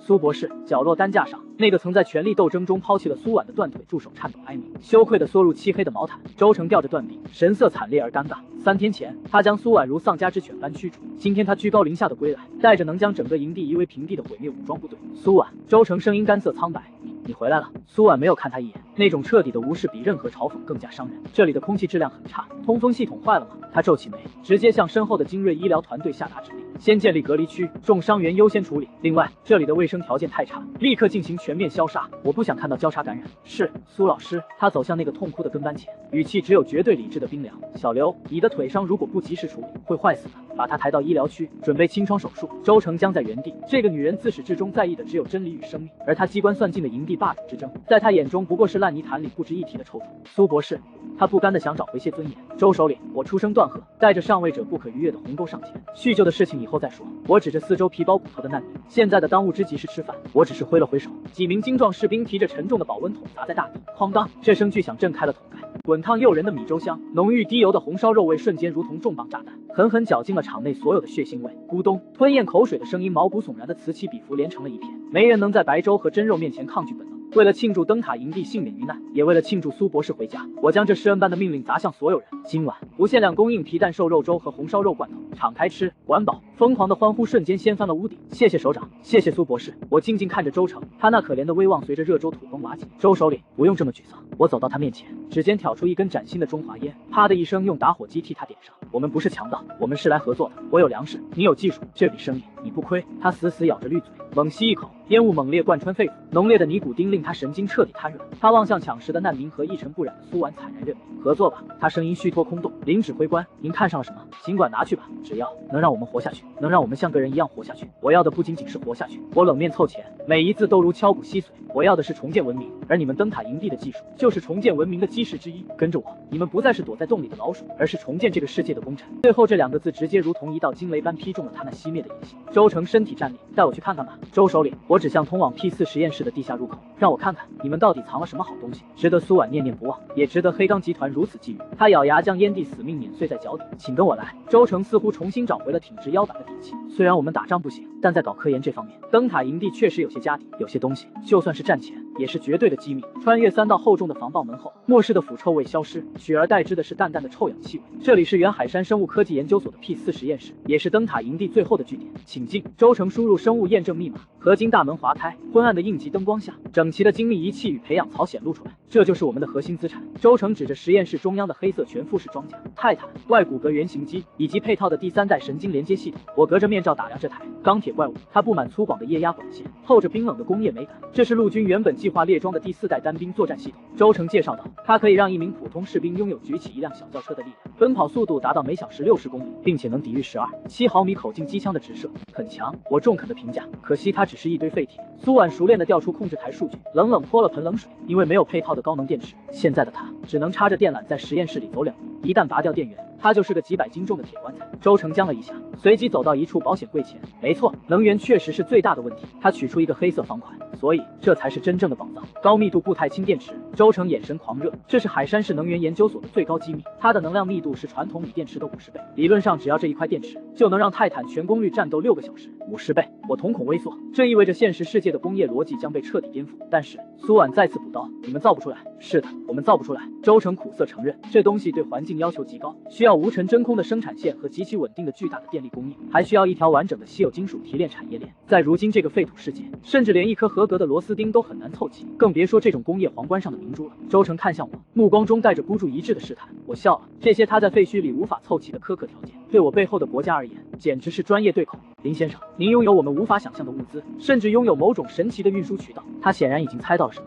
我愿意献出这里的一切，图纸、样品、数据，甚至是我手下的所有科研人员。周成深吸一口气，作为交换，我希望保留对灯塔营地幸存者的管理权。当然，名义上我们属于您的下属机构。你想当个藩王？我似笑非笑地打断他。不，我只是想在这个乱世里，给跟着我的兄弟们谋一条活路，也给我自己留一点尊严。毕竟这套技术即使在战前也是价值连城的。我绕着那台泰坦转了一圈，合金的敲击声在实验室里回荡。周首领，你似乎搞错了一件事。我停下脚步直视他。在商业谈判中，资产的价值不仅取决于它本身，更取决于买家是谁，以及卖家有没有资格拒绝。我指着那块电池，这东西在你手里，只能用来点亮几个灯泡，或者当成一块昂贵的砖头。它不仅不能帮你抵御受潮，反而会引来像黑钢集团那样的恶魔。而在我手里，我略微提高声音，我有完整的工业体系，我有数以万计的工程师，我有无穷无尽的原材料。那些困扰你的工业门槛，对我来说只是启动机器的电费而已。我能把它变成流水线上的商品，变成保护人类的盾牌，变成照亮黑暗的光。你说它是宝藏，但在你手里它只是催命符。至于你说的管理权，周首领，你觉得那些刚刚吃完红烧肉的幸存者是愿意继续跟着你吃糠咽菜，还是愿意跟着我顿顿吃肉？周成的脸色血色尽失，人心早已被我的几桶粥换走了。所以这根本不是一场谈判，我从他手中拿过电池，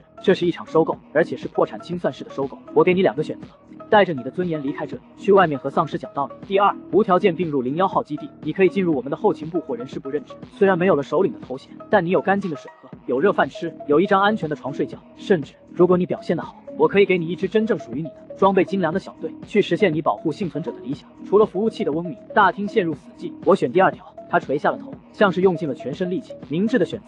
我随手将电池抛给苏婉。苏博士，这些东西归你了，尽快整理好数据，我们要把它们带回家。通过跨时空通讯，现实世界的中科院陈国峰教授在屏幕另一端几乎陷入疯狂。天才，简直是天才的构想。怎么说，陈老？我把玩着样品问。林涵，你知道这意味着什么吗？陈教授指着结构图，声音颤抖。在这个电池出现之前，人类的能源储存技术其实一直处于石器时代，无论是锂电池还是石墨烯电池，本质上都无法突破化学能的极限。但这块电池，它利用了一种特殊的晶体结构，将氢原子以金属钛的形式固化在晶格中。这不仅仅是电池，这简直就是一个微型的、安全的氢弹能量库。它的能量密度达到了惊人的5000。这是什么概念？现在最好的军用锂电池也只有300左右，它比现有的电池强了整整10几倍。刚才周成不是说50倍吗？他那可能是拿他们末世前的旧能源体系做对比，或者是理论极限。陈教授挥手道，但即便是现在的10几倍，也足以改变世界了。你想想看，一辆原本续航500公里的电动车，换上这个，续航能达到8000公里，这甚至比燃油车还要持久。更重要的是，它解决了我们目前最大的痛点——高能武器的小型化。您是说外骨骼？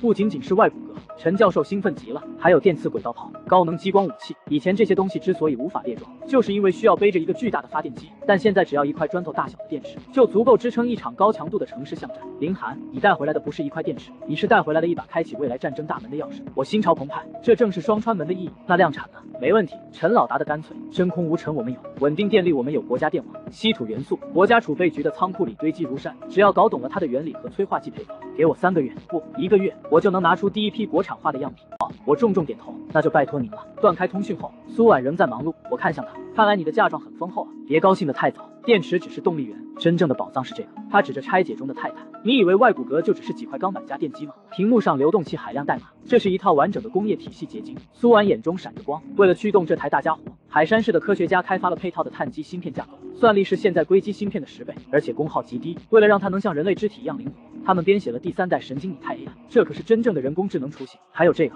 全息战术目镜，它需要的不仅仅是微型投影技术，还有背后的实时战场态势感知算法。这些代码就静静地躺在服务器的硬盘里。我意识到，我搬回的是一整条军工产业链，那就把设备和人都搬回去。我大手一挥，海山是做不出来的，我们就去我们的世界做；我们的世界做不出来的，我们就在这边挖矿提炼，然后再拿回去做。双界互补，就没有我们搞不定的东西。力战此时迈入实验室，首长，搬家行动已经开始了。他汇报完转移进度，神色一正。不过我们在清理灯塔营地仓库的时候，发现了一些别的东西，一大批被封存的2号药剂。力战眉头紧锁，也就是黑钢集团的那种强化药剂。周成虽然没有大规模使用，但他似乎一直在暗中进行改良实验。我看向苏婉，苏婉，这个交给你。我知道。苏婉点头，我会分析它的成分，如果能消除副作用，它或许能成为我们对抗高阶变异体的底牌；如果不能，那就销毁它。我冷冷回应，我们不需要制造一群短命的怪物来保卫家园。明白。我站起身，理了理衣领。电池技术的入手，意味着现实世界的电磁武器也能提上日程了。走吧，去看看我们的新家当，顺便也该给黑钢集团那边准备一份大礼了。灯塔营地内，我和我的队伍正如行军已过境般，展开了一场极具建设性的搬家。那个显微镜轻拿轻放，那是德国蔡司的古董。那边的服务器机柜先拆硬盘，对，小心静电。这些培养皿都打包，别管有没有用。陈教授说了，就算是垃圾也要带回去分析。几十名身穿外骨骼的工兵在苏婉的指挥下，以刮地3尺的专业程度，连墙上的白板都没放过。林长官，一旁的周成看着连走廊应急灯都被拆下，嘴角忍不住抽搐。这些灯也要带走吗？我喝了口水，语气理所当然。那是核电池供电的长效灯，虽然技术老了点，但在野外还是很有用的。周首领，浪费是可耻的。周成陷入无言以对的彻底挫败感，他终于见识到了我们这种深入骨髓的勤俭持家。2个小时后，虫在车队驶离废墟，幸存者们趴在改装客车的车窗边，眼神不安地说道：“我们要去哪里？不知道，听说是去那个01号基地，希望能有口热饭吃吧。”当高墙与灯火通明的01号基地闯入视野时，车厢内爆发出压抑的惊呼：“天啊，这里有电！那是探照灯吗？他们不怕引来丧尸吗？快看，那是蔬菜大棚，迎接他们的不是枪口，而是饭箱。”所有人下车，按照指引先进行洗消作业。当洗净12年的辐射尘埃，换上作训服，握着热腾腾的白面馒头和红烧肉炖土豆时，这群废土客的心理防线彻底崩溃了。是肉，真的是肉，我还以为这辈子再也吃不到白面了。妈妈，这个水是甜的。周成端着餐盘缩在角落，看着手下的狼吞虎咽，还有我们基地里那些清澈的眼神。输了，他夹起一块红烧肉，将野心连同肉块一起吞下，输得心服口服。基地指挥中心，我在监控前听着汇报，收心工作很顺利。副官向赵建国汇报道，经过初步甄别，这批幸存者中科研人员占比很高，其中高级职称的专家就有35名，中级工程师120多名，熟练技术工人近200名。特别是我们急缺的生物学和机械工程专家，这里都有，都是宝贝。很好，赵建国点头，通知苏博士尽快安排他们进入工作岗位，特别是那几个搞电子的，让他们配合陈教授，先把那台服务器里的数据吃透。是。对了，首长。力战脸色骤然凝重，刚才负责外围警戒的暗哨报告说，在车队回来的路上，似乎感觉到了地面的震动。震动是坦克引起的吗？不像是，那种震动频率很低，而且来自于地下深处，就像是有什么巨大的东西在翻身。我心底猛地一条闪过电子地图，市中心正下方就是那个传说中的母巢。这次搬家难道惊动了他？加强警戒。赵建国沉声下令，雷达全功率开启，无人机巡逻范围扩大1倍，一旦发现异常，直接拉响1级战斗警报。是。与此同时的现实世界，北京某绝密地下指挥中心，带血丝的陈教授提着黑箱，站在这群足以引起国际局势震荡的高层面前。首长，各位领导，经过我们科学院3个小组连续48小时的交叉验证，现在我可以负责任地向组织汇报，我们拿到了通往未来的钥匙。死寂中，坐在首位的老者缓缓开口：“陈教授，你是国家的功臣，也是科学界的泰斗，我们需要的是数据，不是形容词。”是。陈国峰挺直腰板，点亮大屏，这是01号样本，也就是林寒同志从一姐灯塔营地带回来的固态氢电池，能量密度5000。这不仅仅是一个数字，它意味着如果我们把它装进潜艇，我们的常规潜艇可以像核潜艇一样无限潜航；如果我们把它装进坦克，我们的装甲部队将不再需要伴随油罐车；如果我们把它装进无人机，我们的蜂群可以绕地球飞行3圈而不落地。这还只是冰山一角。画面切换，这是苏婉博士整理传输回来的碳基芯片架构。虽然我们目前还没有生产它的光刻机，但它的设计思路比我们现在的硅基芯片领先了整整2代。如果我们能吃透它，我国被西方卡了30年的芯片脖子将彻底成为历史。还有这套外骨骼的神经拟态控制算法，这套全息成像的底层逻辑，整个会议室彻底沸腾了。验证过了吗？老者敲了敲桌子，验证过了。我们用那块电池试着给实验室的一台高能激光器供电，结果他轻松烧穿了10层坦克装甲板，而电池的电量只掉了不到1。老者看向视频那头的赵建国，赵建国道：“林寒同志的想法是什么？”报告首长。赵建国沉声道：“林寒同志的态度很明确，上交国家，他只提了一个要求，希望国家能利用这些技术，尽快形成战斗力，反哺一解，因为那边的威胁可能远超我们的想象。”老者扫视全场，同志们，天与不取，反受其咎。既然那个孩子把这份泼天的富贵交到了我们手里，那我们就不仅要接得住，还要把它变成捍卫华夏民族复兴的利剑。我提议成立昆仑科技集团，作为军民融合的掩护，由陈国峰同志牵头，举全国之力，集中攻关异界科技的逆向工程。第二，将星火计划的保密级别提升至最高级，除了在座各位和直接参与人员，任何试图探听消息的人，以叛国罪论处。第三，批准向01号基地增派工程兵团和特战大队。林寒同志说的对，我们要搞双界互补，地球做不了的实验，去那边做，那边缺的物资我们给，要人给人，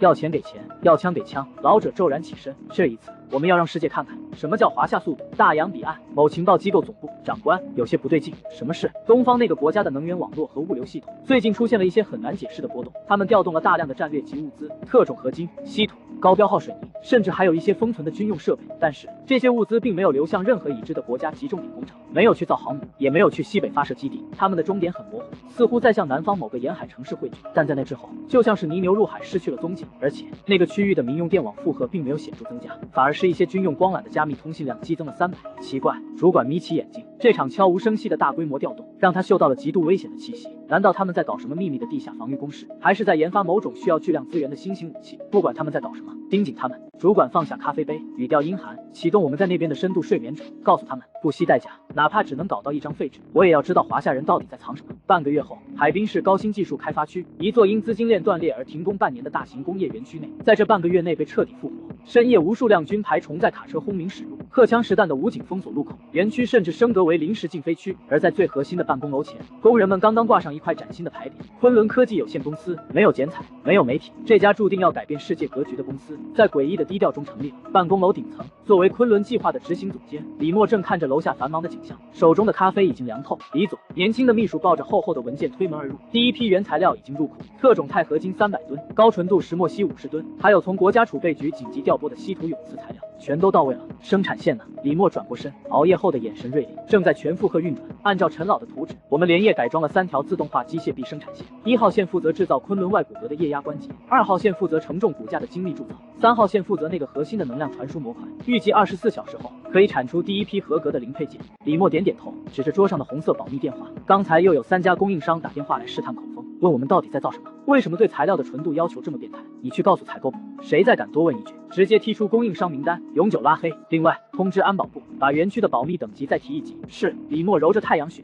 半个月前他还在为课题经费发愁，现在签个字就有数亿资金流动，整列火车物资调拨，这种权力让他迷醉，也让他敬畏。那个01号项目，他低声自语，到底是从哪冒出来的？作为执行层，他没有权限知道。双川门只被命令不惜代价生产最顶级的零件，然后通过绿色通道运走。报告，秘书去而复返，压低声音，有一批特殊设备到了，是从中科院生物所直接空运过来的。随行的还有2名全副武装的特勤人员，他们指明要送往那个特殊仓库。李默猛然站起，特殊仓库就是计划中最神秘的物资终点。放心，他沉声道，传我的命令，以后凡是去那个仓库的车，全部走绿色通道，年检，任何人不得阻拦，不得查看，不得记录，明白？异界01号前进基地，灯塔营地的人员设备完全融入后，曾经冰冷的军事基地多了一丝科研的烟火气。地下2层已被改造成综合实验室，妙啊，真是妙啊！生物实验室里，中科院生物所的泰斗张教授拿着试验笔记赞叹：苏博士，你在资源如此匮乏的条件下，竟然能想到用变异植物的提取液来稳定 Z 病毒的活性结构，这个思路简直是神来之笔。我们在地球的无菌实验室里搞了一辈子，总是想着怎么杀死病毒，却从未想过利用它的能量特性。你的这个发现可能会改写人类的免疫学历史。苏婉擦了擦额头的汗珠，其实是被逼出来的。那时候没有低温保存设备，病毒样本离体3小时就会失活。我是变了手头所有的东西，最后发现这种生长在废墟里的鬼脸藤之叶，竟然能让病毒进入休眠状态，这就是实战出真知啊！另一位物理学家看着手中发光的晶核，还有这个晶核，原本我们以为它只是某种生物结石，没想到它竟然是高密度的能量聚合体。这种能量结构完全违背了现有的热力学定律，在这里，物理定律似乎宽松了一些。我靠在门框上，看着这和谐的一幕，异界的诡异素材与地球的深厚工业基础的化学反应，绝不是1+1等于2那么简单。首长，力战带着浓重的机油味出现，现实那边送来的第一批昆仑外骨骼零件到，我们的工程师正在组装，您要去看看吗？走。我快步来到一层的装备车间，这里变成了小型兵工厂，10几名机械师正围着3台银灰色的机甲忙碌。相比灯塔营地笨重的泰坦原型机，这3台昆仑 I 型外骨骼简直是艺术品。流线形钛合金装甲，仿生液压结构，背后是陈教授缩小版的固态氢电池组，这就是昆仑。力战抚摸着冰冷的机甲，全重35公斤，最大负重150公斤，100米冲刺速度可以达到12秒，而且集成了最新的火控辅助系统，就算是一个新兵穿上它，也能轻松压住重机枪的后坐力，这就叫降维打击。我满意的点头，先装备给特战小队。我有预感，这种平静的日子过不了多久了。腰间的对讲机响了起来，林涵，来一趟 P3实验室。苏婉难掩兴奋，那个东西做出来了。我与力战对视一眼，看来今天是个好日子。我拍了拍他，走去看看苏博士给我们准备了什么惊喜。P3生物实验室，苏婉从冷藏柜中小心取出一只金属管，里面是淡蓝色的针剂，屏幕那头，陈国峰和赵建国神色肃穆，这就是钥匙。苏婉对着灯光晃了晃金属管，结合了2号药剂的诱导原理，以及我们刚发现的鬼脸藤抑制剂，再加上一阶晶核提取的纯净能量，安全性如何？陈国峰问。理论上是安全的。苏婉神色严谨，原本的2号药剂是暴力破解人体的基因组，强行透支生命力，但这支改良版，你可以把它理解为一把温和的钥匙，它不会强行打开基因组，而是通过补充高纯度能量，诱导细胞进行自我修复和微量强化。效果呢？赵建国更关心实战，没有狂暴那么夸张。苏婉评估道，预计能提升常人30左右的力量和耐力，反应速度提升20，最重要的是，它能大幅增强免疫系统，对 Z 病毒产生一定的抗性。也就是说，注射过这种药剂的战士，就算被丧尸抓伤，只要在1小时内处理，大概率不会变异。这是战略级的突破。陈国峰激动拍案，但是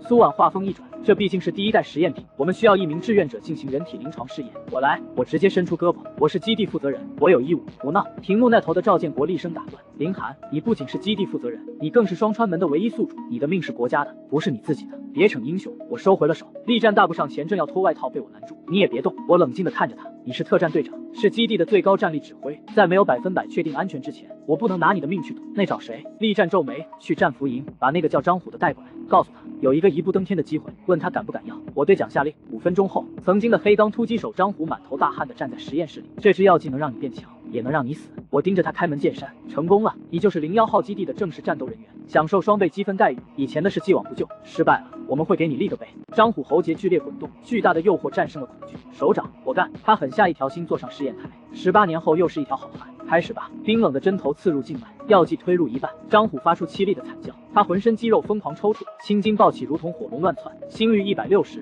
血压爆表。苏婉手心紧握，他的身体素质不如厉队，反应更剧烈，按住他。特战队员死死压住他的四肢，他口吐白沫，疯狂挣扎，10分钟的痛苦如同地狱煎熬，直到抽搐停止，他像烂泥般瘫软，浑身通红，心率回落，体温正常。苏婉长按了一口气，成功了。张虎睁开眼，世界变得异常清晰，饥饿造成的虚弱被狂暴的力量填满。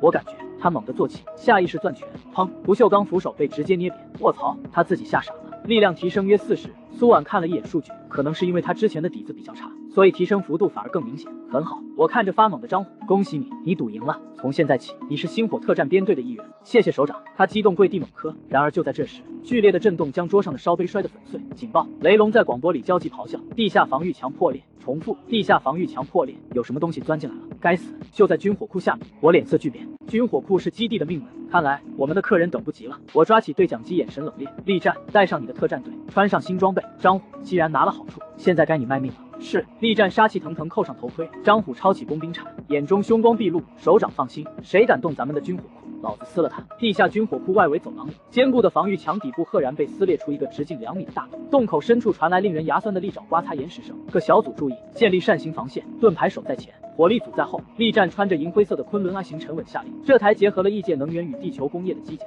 充满了令人心悸的力量感。12名特战队员迅速封锁走廊，步枪稳稳锁定洞口。我也准备好了。注射了基因药剂的张虎气喘吁吁地跑来，手里提着一把重达50斤的巨型液压钳，此时却轻盈得像根烧火棍。别冲动，守住右翼死角。力战瞥了他一眼，是。张虎咽了口唾沫，野性直觉告诉他，洞里的东西比任何丧尸都危险。洞口深处，密密麻麻的猩红光点亮起，热成像显示大量高能生物反应，数量30家，距离接触还有3秒、2秒，一道黑影如闪电般射出，直扑防线最前沿的力战。那是一只体型瘦长、没有五官的怪物，双手异化成了巨大的骨质利爪，稳住，放进了再打。力战大吼，机甲瞬间下沉，做出防御姿态，利爪狠狠抓在力战交叉的双臂上，巨大的冲击力让地面皲裂，但他一步未退，就这点本事，给老子滚！动力全开，力战右拳如同炮弹般轰出，咔嚓一声，怪物胸口塌陷，被直接轰飞回洞口。就是现在，压制射击，12支步枪交织出的金属风暴瞬间倾泻在洞口，有了外骨骼辅助，住，突击步枪直接扣死扳机，露头的暗夜猎手瞬间被打成筛子。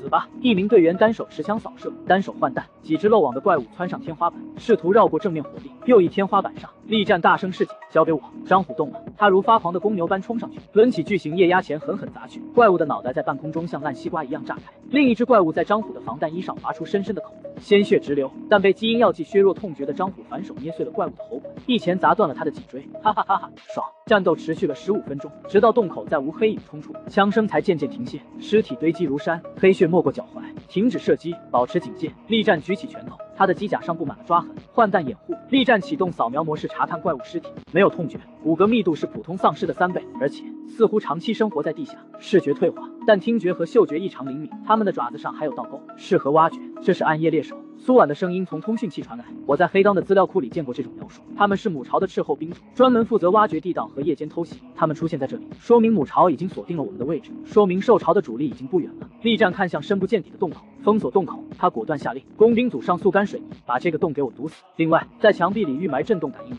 只要他们敢再挖，就送他们上天。是，我直接接入频道。力战感觉怎么样？报告首长。力战活动了一下手臂，装备性能优异，完全碾压，除了散热系统在持续高负荷下有点发热外，没有其他问题。至于张虎，那家伙是个天生的战士，够狠够硬，虽然没什么章法，但在乱战里是把好手，很好。我在指挥中心冷声下令，打扫战场，把金盒挖出来，一颗都别浪费，告诉所有人，这只是开胃菜，正餐还在后面。警报刚刚解除，犀利的防空警报声骤然在基地上空炸响。这里是指挥中心，雷达侦测到地面防御圈外围出现大量高速移动目标。赵建国肃杀的声音传来，他们在试探我们的火力网死角。重复，他们在试探死角。由于恐慌蔓延，刚并入基地的灯塔幸存者陷入了极度崩溃。是那些怪物，他们追来了，没用的，围墙挡不住他们，他们会爬墙，会挖地道。闭嘴！警卫战士大声喝止，所有人待在原地，不要乱跑。这里是01号基地，不是你们的那个破营地。探照灯疯狂扫射外围废墟，几十只敏捷的黑影避开灯光死角，战术穿插着试图寻找突破口。报告 C 区3号少尉发现敌踪，他们速度太快，无法锁定。报告 D 区围墙下发现挖掘痕迹，他们想从这里突破。指挥中心内，赵建国冷笑，先是用地下挖掘吸引我们的主力，然后再用地面部队试探我们的防空死角和反应速度，这根本不是野兽，这是一支军队。苏婉脸色苍白，他们有一个统一的大脑，这些暗夜猎手只是他的眼睛和触手，如果我们不能一次性把他们打倒，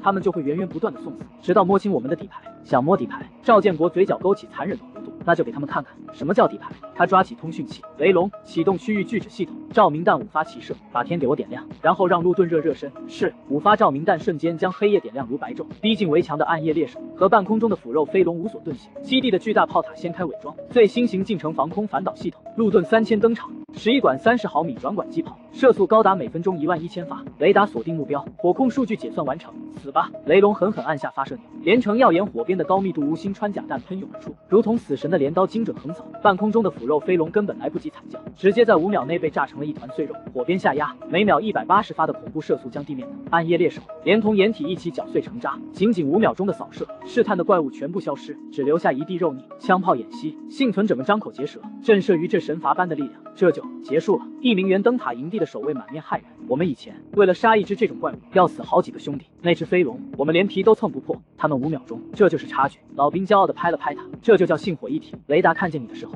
你就已经是个死人了。在这里，能用弹药解决的问题，绝不拿人命去填，习惯就好。指挥中心内，目标清除确认，雷达显示区域内已无高能反应，他们撤了。苏婉盯着屏幕，母巢切断了与这些斥候的联系，他已经得到了他想要的信息。地面强攻不可行，空中偷袭也不可行，那就逼他换个方式。赵建国深邃地凝视着夜空，告诉所有人不要松懈。既然试探结束了，那他接下来大概率会发动总攻。力战，让你的特战队抓紧时间休整。另外，苏博士刚提取的那些晶核，优先给张虎那批人使用。我们需要更多的强化战士。下一场就是真正的决战了。半个月后，海滨市昆仑科技工业园，深夜的园区灯火通明，巨大的钢结构厂房内，数百台数控机床汇聚成震慑人心的工业洪流。这里已是戒备森严的钢铁巨手，外围狙击小组密布，内部全封闭管理。快，这批货必须在凌晨3点前装车。物流主管挥舞着调度单，对着搬运伪装成农业机械货箱的工人嘶吼。只有核心人员知道，这每一箱都是足以引发军事革命的昆仑单兵外骨骼。车间内3条全自动化生产线高速运转，钛合金板材在机械臂的舞动下与异界固态氢电池组、微型液压4伏电机完美组装。李总，最新的良品率报告出来了。2楼连廊上，年轻秘书激动的递上平板，昆仑爱型量产版的良品率已经提升到了98%，现在的日产量可以达到50套，这在工业史上简直是个奇迹。50套，李默扫了一眼报告，眼神严峻。还不够，上面的命令是3天内我要看到200套成品送往那个地方，这是死命令。3天200套，秘书倒吸凉气，那意味着我们需要将产能再提升30%。现在的机器已经是在超负荷运转，那就加水冷，加润滑油，人歇机器不歇。李默猛地转身，这是军委直接下达的特级加急订单，任何人都别给我掉链子，每一套外骨骼都必须是完美的，因为他们不仅仅是机器，他们是战士的第2条命。是。李默重新看向生产线，一台刚组装完毕的黑色机甲正灵活地做出奔跑跳跃动作。去吧，去创造历史吧。凌晨3点30分，5辆重型卡车在装甲车护送下驶出园区，直奔海滨市废弃地下停车场。01号前进基地内，地下广场的光门泛着幽蓝光芒，物资箱源源不断传送而来。我的天！张虎看着眼前整齐排列的银灰色战术机甲，嘴巴张大。从力战那种由焊缝拼凑的实验机，到眼前喷涂亚光黑战术涂层，覆盖蜂窝状柔性护甲的量产型，这就是真正的工业艺术品。这是你的。后勤官将一套外骨骼推到他面前。张虎，编号01025，根据你的体型和注射基因药剂后的力量数据，这是为你特制的重装突击型。重装型，没错，牺牲了一部分灵活性，但加强了正面装甲和负重能力。后勤官指着加粗的液压杆，它的出力是标准型的15倍，可以让你轻松挥舞重型冷兵器，或者单人操作重机枪。张虎颤抖着手抚摸冰冷的金属表面，穿上试试。力战换上了一套指挥官型外骨骼走了过来。是，系统启动，微弱的电流流过全身，张虎感觉身体变轻，力量在血管中奔涌，感觉怎么样？力战问道。我想打10个。张虎握了握拳，液压助力引爆空气发出鸣响。别急，有你打的。力战拍了拍他的肩胛，这批装备一共150套，优先装备给你们这批注射了基因药剂的新兵，从现在起，你们就是01基地的重装步兵连。他转身看向100多名钢铁战士，记住，这身装备是组织给你们的，穿上它，你们就不再是末世的流浪者，而是文明的捍卫者。我们的身后是2000多名手无寸铁的同胞，是01号基地，我们退一步，他们就是死路一条，明白吗？明白。怒吼声未落，刺耳的最高级别空袭警报撕裂了头顶。报告，雷达站的声音惊恐传出，远程对空搜索雷达侦测到大规模空中目标集群，方位030，高度2000，数量超过1万。重复，数量超过1万。力战抬头看向监控屏幕，数以万计的腐肉飞龙如黑色海啸遮蔽了星月。天啊，那是乌云吗？这就是你说的正餐吗？力战拉下面罩，红光一闪，全体都有。一级战斗准备，重装步兵连跟我上地面，把那群鸟人给我打下来。地下指挥中心，数十块液晶屏幕亮起，报告，远程对空警戒雷达侦测到大规模异常信号，方位030，距离250公里，高度3000米，速度约每小时200公里。力战迅速调出作战地图，目标数量初步估算超过1万。操作员声音波动了一瞬，确认为腐肉飞龙群1万只。力战眉头紧锁，启动1级防空响应，通知红旗大队接敌。这根本不是战斗，而是一次工业化的害虫消杀。基地外围伪装网滑落，4辆红旗16F 防空导弹车昂起发射筒，相控阵雷达瞬间锁定200公里外的黑云，目标进入射程，距离70公里，全弹发射。收到，第一波次32枚导弹发射，几十枚导弹刺破夜空，70公里外的高爆破片在黑云中心绽放成死亡球体，数以万计的预制破片引发连锁反应，夜空中下起血肉之雨。第一波拦截确认击杀目标约1500单位，第二波导弹装填完毕，发射，第三波发射，5波导弹如同巨大的扫帚扫出黑云，幸存的飞龙冲过拦截网逼近基地10公里，却迎来了更绝望的火网，进入禁防区路盾3000解锁，自由射击，11管30毫米转管机炮咆哮，长达3公里的赤红火鞭撕裂夜空，每分钟11000发的射速编织出绝对死亡禁区，漏网的飞龙不需要惨叫，直接化作爆开的血雾。禁防区清理完毕，确认无存活目标，整个过程不到10分钟，1万只腐肉飞龙全军覆没。地面上，张虎看着天空中的烟花秀面面相觑，这就结束了。他摸着手中的链锯剑，我还以为能活动筋骨呢。这就是现代战争。力战语气平淡，没有肉搏，没有热血，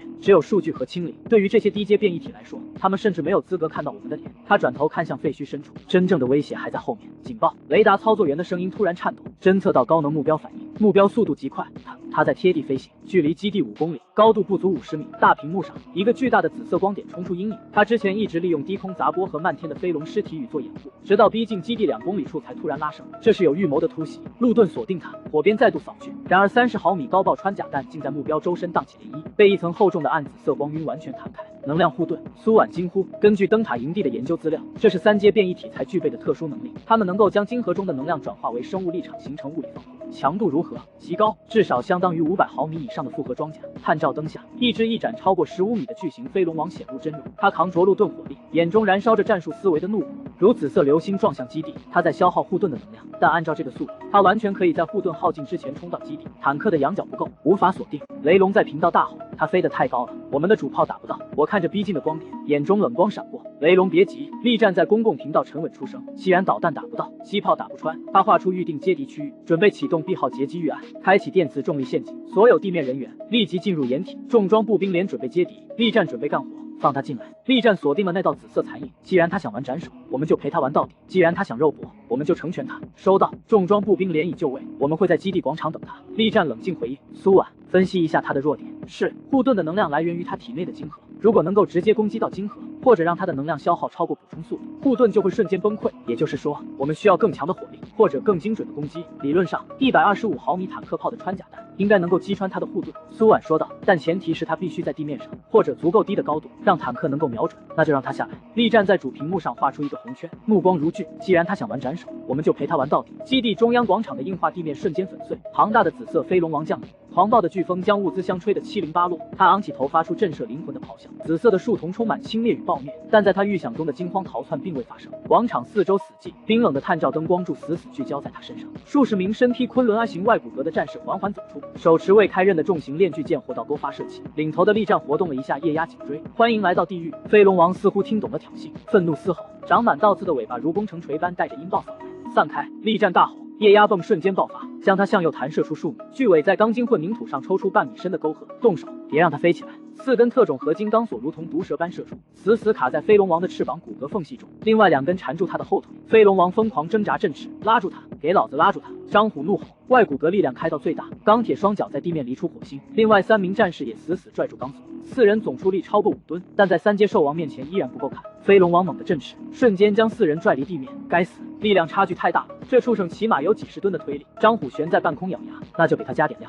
滋啦！力战启动链锯剑，借助喷气辅助跃起，如炮弹般直冲飞龙王没有鳞片覆盖的腹部软肋。飞龙王张开血盆大口，喉咙深处亮起紫光，小心，他要喷吐酸液。苏婉在通讯中尖叫，来不及了！力战双臂护身硬抗，噗！浓稠的紫色酸液瞬间将他淹没。滋滋滋，装甲冒出滚滚白烟，警报疯狂作响，警告，装甲完整度下降至60，警告，外部传感器失效。队长，张虎眼眶欲裂，松开一只手，咬开高爆手雷拉回来，砸向飞龙王脑袋。吃屎吧你！手雷在飞龙王眼前爆炸，强光和冲击波让他短暂失明，酸液喷吐被打断，力战重重摔落在地，依靠坑坑洼洼的外骨骼依然顽强地站了起来。我没事，他被激怒了，机会来了！飞龙王彻底暴走，收拢翅膀如重型坦克般发起冲锋，要将这群虫子踩成肉泥。大地颤抖，但无一人后退，因为真正的王即将登场。侧面机库阴影中传出沉闷的上膛声，履带碾压声响起。3阶生物的直觉让飞龙王猛地顿住脚步。一辆冷硬厚重的钢铁巨兽驶出阴影 ，ZTZ-99 为主战坦克，他那根125毫米高压滑膛炮，在不到50米的距离死死指着飞龙王的脑袋。听说你的盾很硬，我在通讯频道冷冷开口。穿甲弹一发装填，飞龙王感受到了死亡的恐惧，疯狂调动能量，紫色护盾增厚1倍，开火。炮口风暴吹飞碎石，1700米秒初速的尾翼稳定脱壳穿甲弹脱膛而出，在绝对的动能面前，号称能挡30毫米机炮的紫色护盾如薄纸般破碎。穿甲弹贯穿飞龙王胸膛，将晶核所在的位置轰出前后透亮的大洞，紫血与内脏喷洒一地，残余动能在身后离出深坑。飞龙王动作定格，紫光暗淡，庞大的尸体轰然倒地。乖乖，这就是口径的正义吗？悬在半空的张虎呆呆咽了口唾沫。苏婉长出一口气，我在指挥中心站起身，这就是我们要的样本。通知回收组把晶核挖出来，那是我们通往3级的门票。另外，今晚的宵夜给重装连加2个鸡腿。是。硝烟散尽，苏婉穿着白色的生化防护服，用高频激光切割刀在焦黑的血肉中小心挖出一块深邃的暗紫色晶体，它内部仿佛封印着星域，能量脉冲让空气轻微扭曲，辐射读数很高，但能量极度纯净。它的能量密度起码是2阶晶核的10倍以上。如果能解析它的结构，我们对固态氢电池的研发将会有质的飞跃。我走到他身边，接过千乘容器，辛苦了。不过他的第一使命不是电池，而是钥匙。走吧，让我们看看这把钥匙能打开什么样的大门。地下光门大厅，我拿出那枚深紫的3阶晶核，光门感应到能量，蓝涡剧烈旋转，发出震动基地的嗡鸣。检测到高阶能量核心，3阶检测到基地能量储备充足，满足升级条件，是否立即升级？是。晶核化作紫光没入漩涡中心，无形波动扩散，光门迅速扩张至10米见方，足以让主战坦克并排通过。蓝色中掺杂尊贵紫衣，边框浮现未知的荧光符文。双穿门系统 LV3，尺寸10×10米，冷却时间5，维持常开状态消耗降低50%。新增功能，开启随身空间，解锁1000立方米的亚空间仓库，绝对安全。时间静止。副空间门，可在异界指定位置开启一扇副门，与主门直接相连，实现瞬间物资传输。环境净化立场，以光门为中心，半径5公里范围内自动净化空气中的病毒与辐射，压制低阶丧尸的活性。随身空间终于来了，我尝试将铅盒收放，过程不到1秒，随时装下几十辆坦克的随身军火，彻底解决了后勤梦魇。但这远比不上第2项的战略价值。副空间门有了它，我能直接将传送门开到资源点脸上。林寒，你看这个。苏婉盯着检测仪惊呼，光门周围的辐射指数在急速下降，而且空气中的病毒浓度也在降低。这扇门它在净化环境，这叫环境净化立场。从今天起，01号基地周围5公里将是这片废土上唯一的净土。我们可以考虑把防护服脱掉。我微微一笑，这简直比地球上最高效的空气净化塔还要强上100倍。如果范围能扩大，会有那一天的。我打断他，眼神坚定地看向身后的战士们，传令下去，立刻扩建地下车库。我们要迎接更多的大家伙。既然门变大了，那么地球那边的重型工程机械和更大的杀器也可以进场了。第2，让参谋部重新制定作战计划。我们的下一个目标不再是简单的清扫周边。我点了点地图西北角的红色区域，这里是红石峡谷。据灯塔营地的资料记载，这里蕴含着丰富的稀土矿脉，以及一种名为红石的高能半生金矿。陈国峰教授那边传来消息，地球对固态氢电池的逆向工程遇到了瓶颈。我们可以造出电池，但无法解决高能状态下的稳定性问题，导致无法小型化。而这种红石就是天然的完美稳定剂，只有拿到它，我们才能真正量产军用级的高能电池，给昆仑外骨骼装上真正的心脏。我又指向市中心，而这里是天穹大厦。海山是曾经的最高建筑，拥有最完整的战前科技数据和超算中心。苏婉若有所思，这2个地方极具战略价值，但代价太大，以我们目前的兵力强行推进。以前是这样，我自信地勾起嘴角，但现在有了副空间门，距离不再是问题。我们要去红石峡谷插个眼，把那个矿区变成我们的后花园。海滨市幸福家园小区地下3层0号基地，这里是国家接管光门后建立的第1个前进基地。经过3个月紧急扩建，已形成一座由重型铁路直连军库的庞大地下要塞。核心区巨大的光门泛起涟漪，苏婉迈步而出，她穿着深蓝色的长服，唯有眉宇间透着挥之不去的疲惫。欢迎来到地球，苏博士。我靠在金属台边，抛着车钥匙，笑着打招呼。苏婉贪婪地嗅着空气，在异界01号基地，无论防护墙多厚，外面永远是辐射尘埃和腐烂尸臭，压得人不敢用力呼吸。而这里，哪怕是地下室的灰尘味也是甜的，各项指标正常，未携带病毒。检测仪亮起绿灯，得益于 LV3光门的净化立场，繁琐的消杀被省略了。先去更衣室换身衣服吧，既然是度假，就别穿得那么正式了。几分钟后，苏婉换上了白色毛衣与浅蓝牛仔裤，这是她12年来第1次脱下作战服。电梯上行，数字从3跳到1，我察觉到她紧张地抓紧了衣角。门开了，没有警报与嘶吼，涌入耳膜的是充满活力的喧嚣。王大爷，您的狗别乱跑啊！妈，今晚吃什么？我想吃红烧肉。推开单元门，正午的阳光倾泻而下，刺得苏婉眯起了眼。小广场上，孩子们在追逐，老人在下棋，金毛犬懒洋洋地晒着太阳。远处高楼林立，车水马龙，这幅普通的冬日午后画面，在苏婉眼中却是天堂。眼泪毫无征兆地夺眶而出。在异界，植物是吃人的，生命是惨叫的；而在这里，生命是自由的，那是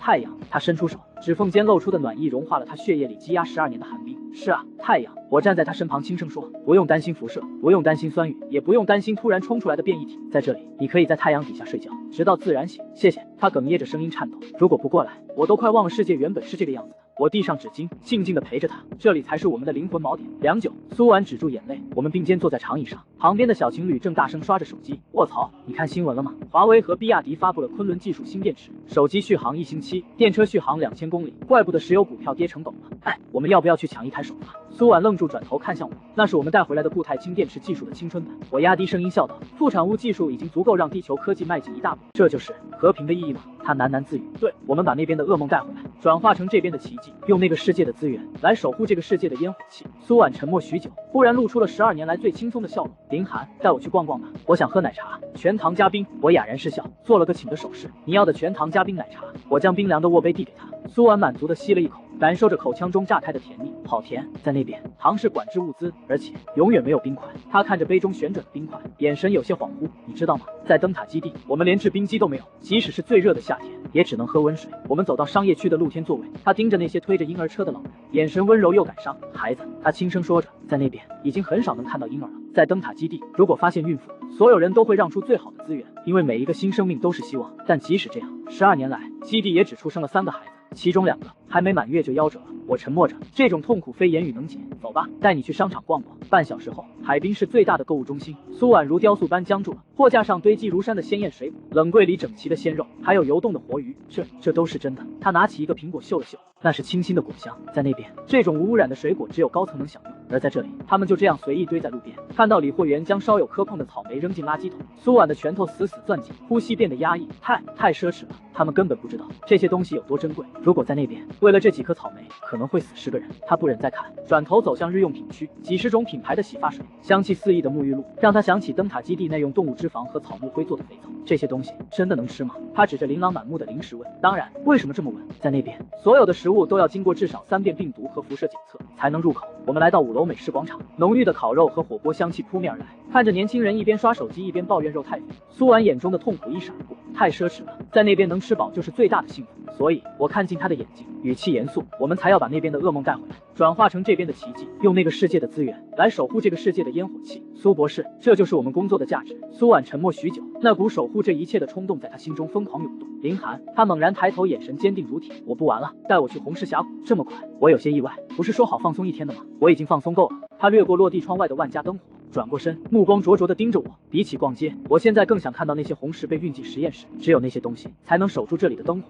也能点亮那边的黑夜。我收起玩笑，整理衣领，向他伸出手。如你所愿，首席科学家阁下，为了彻底解决高能电池的稳定性问题，我必须在异界的红石峡谷建立资源点，而第一步便是在地球端的3号特种仓库确立空间锚点，这里就是副门的一点。我拍了拍冰冷的墙壁，记录下坐标。好，这边的准备工作完成了，接下来的任务就是去异界把这扇门的另一头打开。力战习惯性的核对装备，直升机编队已经就绪，按照计划，我们将从01号基地起飞，空中突防128公里，直插红石峡谷。那就出发吧。我迈过光门，异界停机坪上，3架直20与2架5直10正撕裂荒原的宁静。登机，我带着精锐小队利落升空。苏婉站在地面，神情满是担忧。苏博士，你在这里等我的消息，等副门一开，你就直接从门过去，安全又快捷。目标红石峡谷，高度1500，保持无线电静默。出发，5架战机直插北方，下方云影掠过腐肉飞龙的轮廓，机舱内气氛肃杀。注意，下方云层有飞龙群，飞行员沉声预警。不用担心，力战靠在座椅上，我们不仅涂了防雷达涂层，还喷洒了苏博士研发的驱兽喷雾，只要不主动招惹，他们不会发现我们。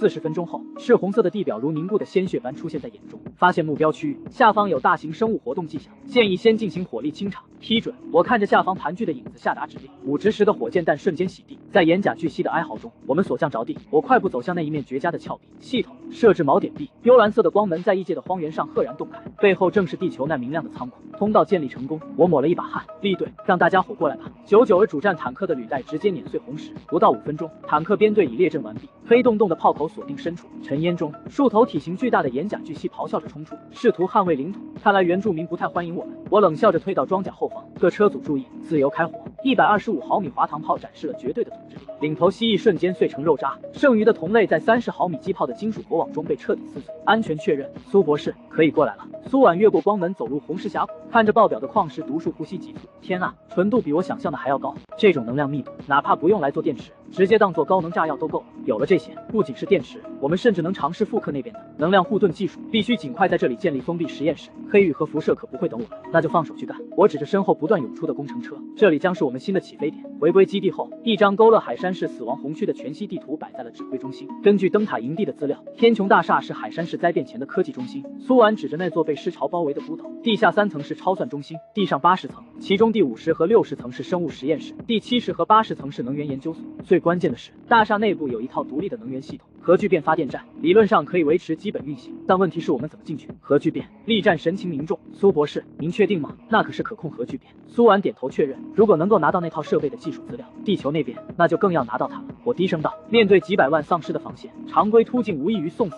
不能强攻。重装营营长力战指着基座外的工业区，我们要用更直接的方法。然后呢？我追问道。然后，力战脸上露出一丝铁血冷笑，申请调动轰炸机，从机场起飞，投放燃烧弹，把整个市中心烧成灰，那就全部烧掉。用凝固汽油弹、白磷弹，把整个死亡红区变成一片火海。但天穹大厦，苏婉眉头紧锁。大厦是钢筋混凝土结构，而且有独立的能源系统，理论上可以承受高温。而且我们不需要把整座城市都烧掉，只需要清理出足够的安全通道，然后派地面部队进入大厦。那飞行变异兽怎么办？所以我们要建立防空阵地。力战的手指在地图上游走。这次行动不是小规模突袭，而是一次完整的军事行动。我们要在异界建立第一个真正意义上的军事基地，那需要多长时间？苏婉问。王宫，你来说说。赵局开口说道。根据无人机侦查，那片工业区面积约2平方公里，如果投入2个工程营，使用重型机械，预计需要3天时间清理和平整跑道，但这是最理想的情况。如果遇到大规模丧尸干扰，可能需要更长时间，那就加强防护。赵局看向重装营营长，力战，你的重装营负责外围警戒，务必确保施工安全。明白。那整个行动周期呢？苏婉问道。5天，王工计算的很快。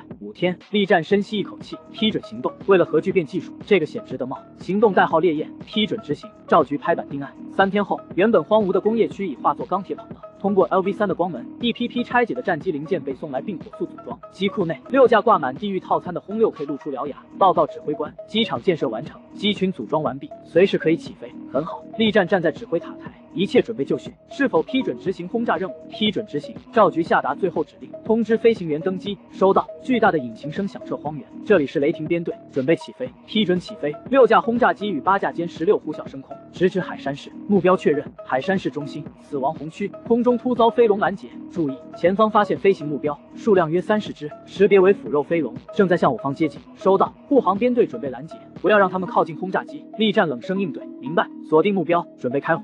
PL-15导弹在超视距外编织成死亡火网，2分钟后，威胁在无人之境烟消云散。威胁清除，继续护航。很好，已进入目标空域，开始投弹。收到。投弹准备。投弹，数百枚凝固汽油弹如暴雨落入市区，轰鸣声中，死亡红区化作了熔岩炽烈的火海，黑烟吞噬了苍穹。报告，第1轮投弹完成，目标区域温度上升至800摄氏度。继续。力战语气冰冷，把所有丧尸都烧成灰。轰炸轮番洗地整整1天，直至黄昏。原本盘踞百万丧尸的魔窟已成焦土。报告指挥官，目标区域清理完成，预计丧尸存活率低于1%。很好。赵局盯着屏幕说道。力战，地面部队可以进场了。次日，装甲车队穿过犹带余温的废墟，抵达天穹大厦。4组人马迅速分散，力战带人乘备用电梯直插80层，那是能源研究所的心脏。找到了。力战推开实验室大门，能量护盾发生器与碳基芯片静静躺在保险柜内，赶紧扫描数据，打开它们。切割器切开了最后的屏障，超算中心的数据已经全部拷贝，生物实验室的样本已经收集完毕，能源研究所的设备图纸已经扫描，核聚变发电站的核心数据已经下载。力战看着手中沉甸甸的芯片与图纸，深切感到人类力量的回归。任务完成，准备撤离。指挥官，预警机雷达在150公里外侦测到大规模飞行目标反应，正在高速接近。车队刚驶出废墟，通讯频道便炸响了空管中心的惊骇警告，通报目标特征。力战冷静下令，雷达屏幕已经一片红了。不是飞龙群，这种回波更密集更细碎，是施救，至少有10万只。10万只，这个数字让车厢内空气凝固。随队专家脸色惨白，那是带剧毒的尸腐生物，一旦闻到血腥味，就会像疯狗一样不死不休。歼16编队还有多少弹药？力战问道。弹药已耗尽，车队距离12公里，全速需15分钟，预计8分钟后接触，7分钟的时差足以判死刑。没有导弹也没关系。力战眼神狠厉。歼16编队执行牧羊犬战术，他们是野兽，不是军队。力战冷冷道，既然是野兽，就会害怕雷声。万米高空，8架战机猛然俯冲，各机注意，打开加力，超音速通场。恐怖的音爆如天雷砸下，超音速激波震碎了先头施救的内脏，10万只兽群的冲锋阵型瞬间崩溃。干得漂亮！地面防空营营长挥拳，但这只能拖延。兽群短暂混乱后，再次在嗜血本能下咬住车队，车队全速前进，不要管队形。力战死死抓着扶手下令，距离100公里，进入红旗16F1最佳拦截射程。第1轮齐射发射，24枚导弹在黑云中心空爆，成百上千只施救坠落，但几万只幸存者依然穷追不舍。距离15公里，进入路盾3000有效射程，开火，为车队提供火力掩护。4条长达数公里的火边编织出绝对死亡网，每分钟11000发的射速将试图吞没车队的黑潮成片抹除。零星漏网的施救撞击着指挥车顶，仿佛密集的冰雹。跑道两侧的双35高炮随即打出集束弹药，构建起最后一道无法逾越的钢珠墙。近3万具尸体的代价终于让兽群崩溃。车队冲入机场大门，力战推门下车，脚踩在厚厚的黑红肉泥上，呼叫塔台。燃油告急，请求降落，准许降落。我看着降落的8架战机，对身边震撼的苏婉说：“这就是你要的钢铁风暴，在绝对的火力密度面前，数量没有任何意义。”我明白了。苏婉点点头。以前我们只想着怎么躲避，但现在我知道该怎么赢了。走吧，回地球。有了这次的数据，下一批送过来的就不仅仅是防空炮。2天后现实世界，这就是核聚变的原型机图纸。王老院士激动的双手颤抖，眼镜片反射着屏幕的蓝光。不仅是图纸，还有完整的实验数据和核心材料配方。我指着数据流，有了这些，我们完全可以在3个月内造出第1台可运行的微型核聚变反应堆。3个月，王老摘下眼镜，擦拭着眼泪。如果按照我们原本的进度，至少还需要30年啊！林寒同志，你这是给国家带回来了一个未来啊！这意味着我们将彻底摆脱能源的束缚，意味着我们的工业产能将迎来爆发式的增长，意味着我们在国际博弈中将拥有绝对的底牌。王老言重了，这只是开始，接下来我们还有碳基芯片、城市 AI 系统，这些技术将彻底改变我们的工业体系。国家已经成立碎石计划专项组，由我亲自挂帅，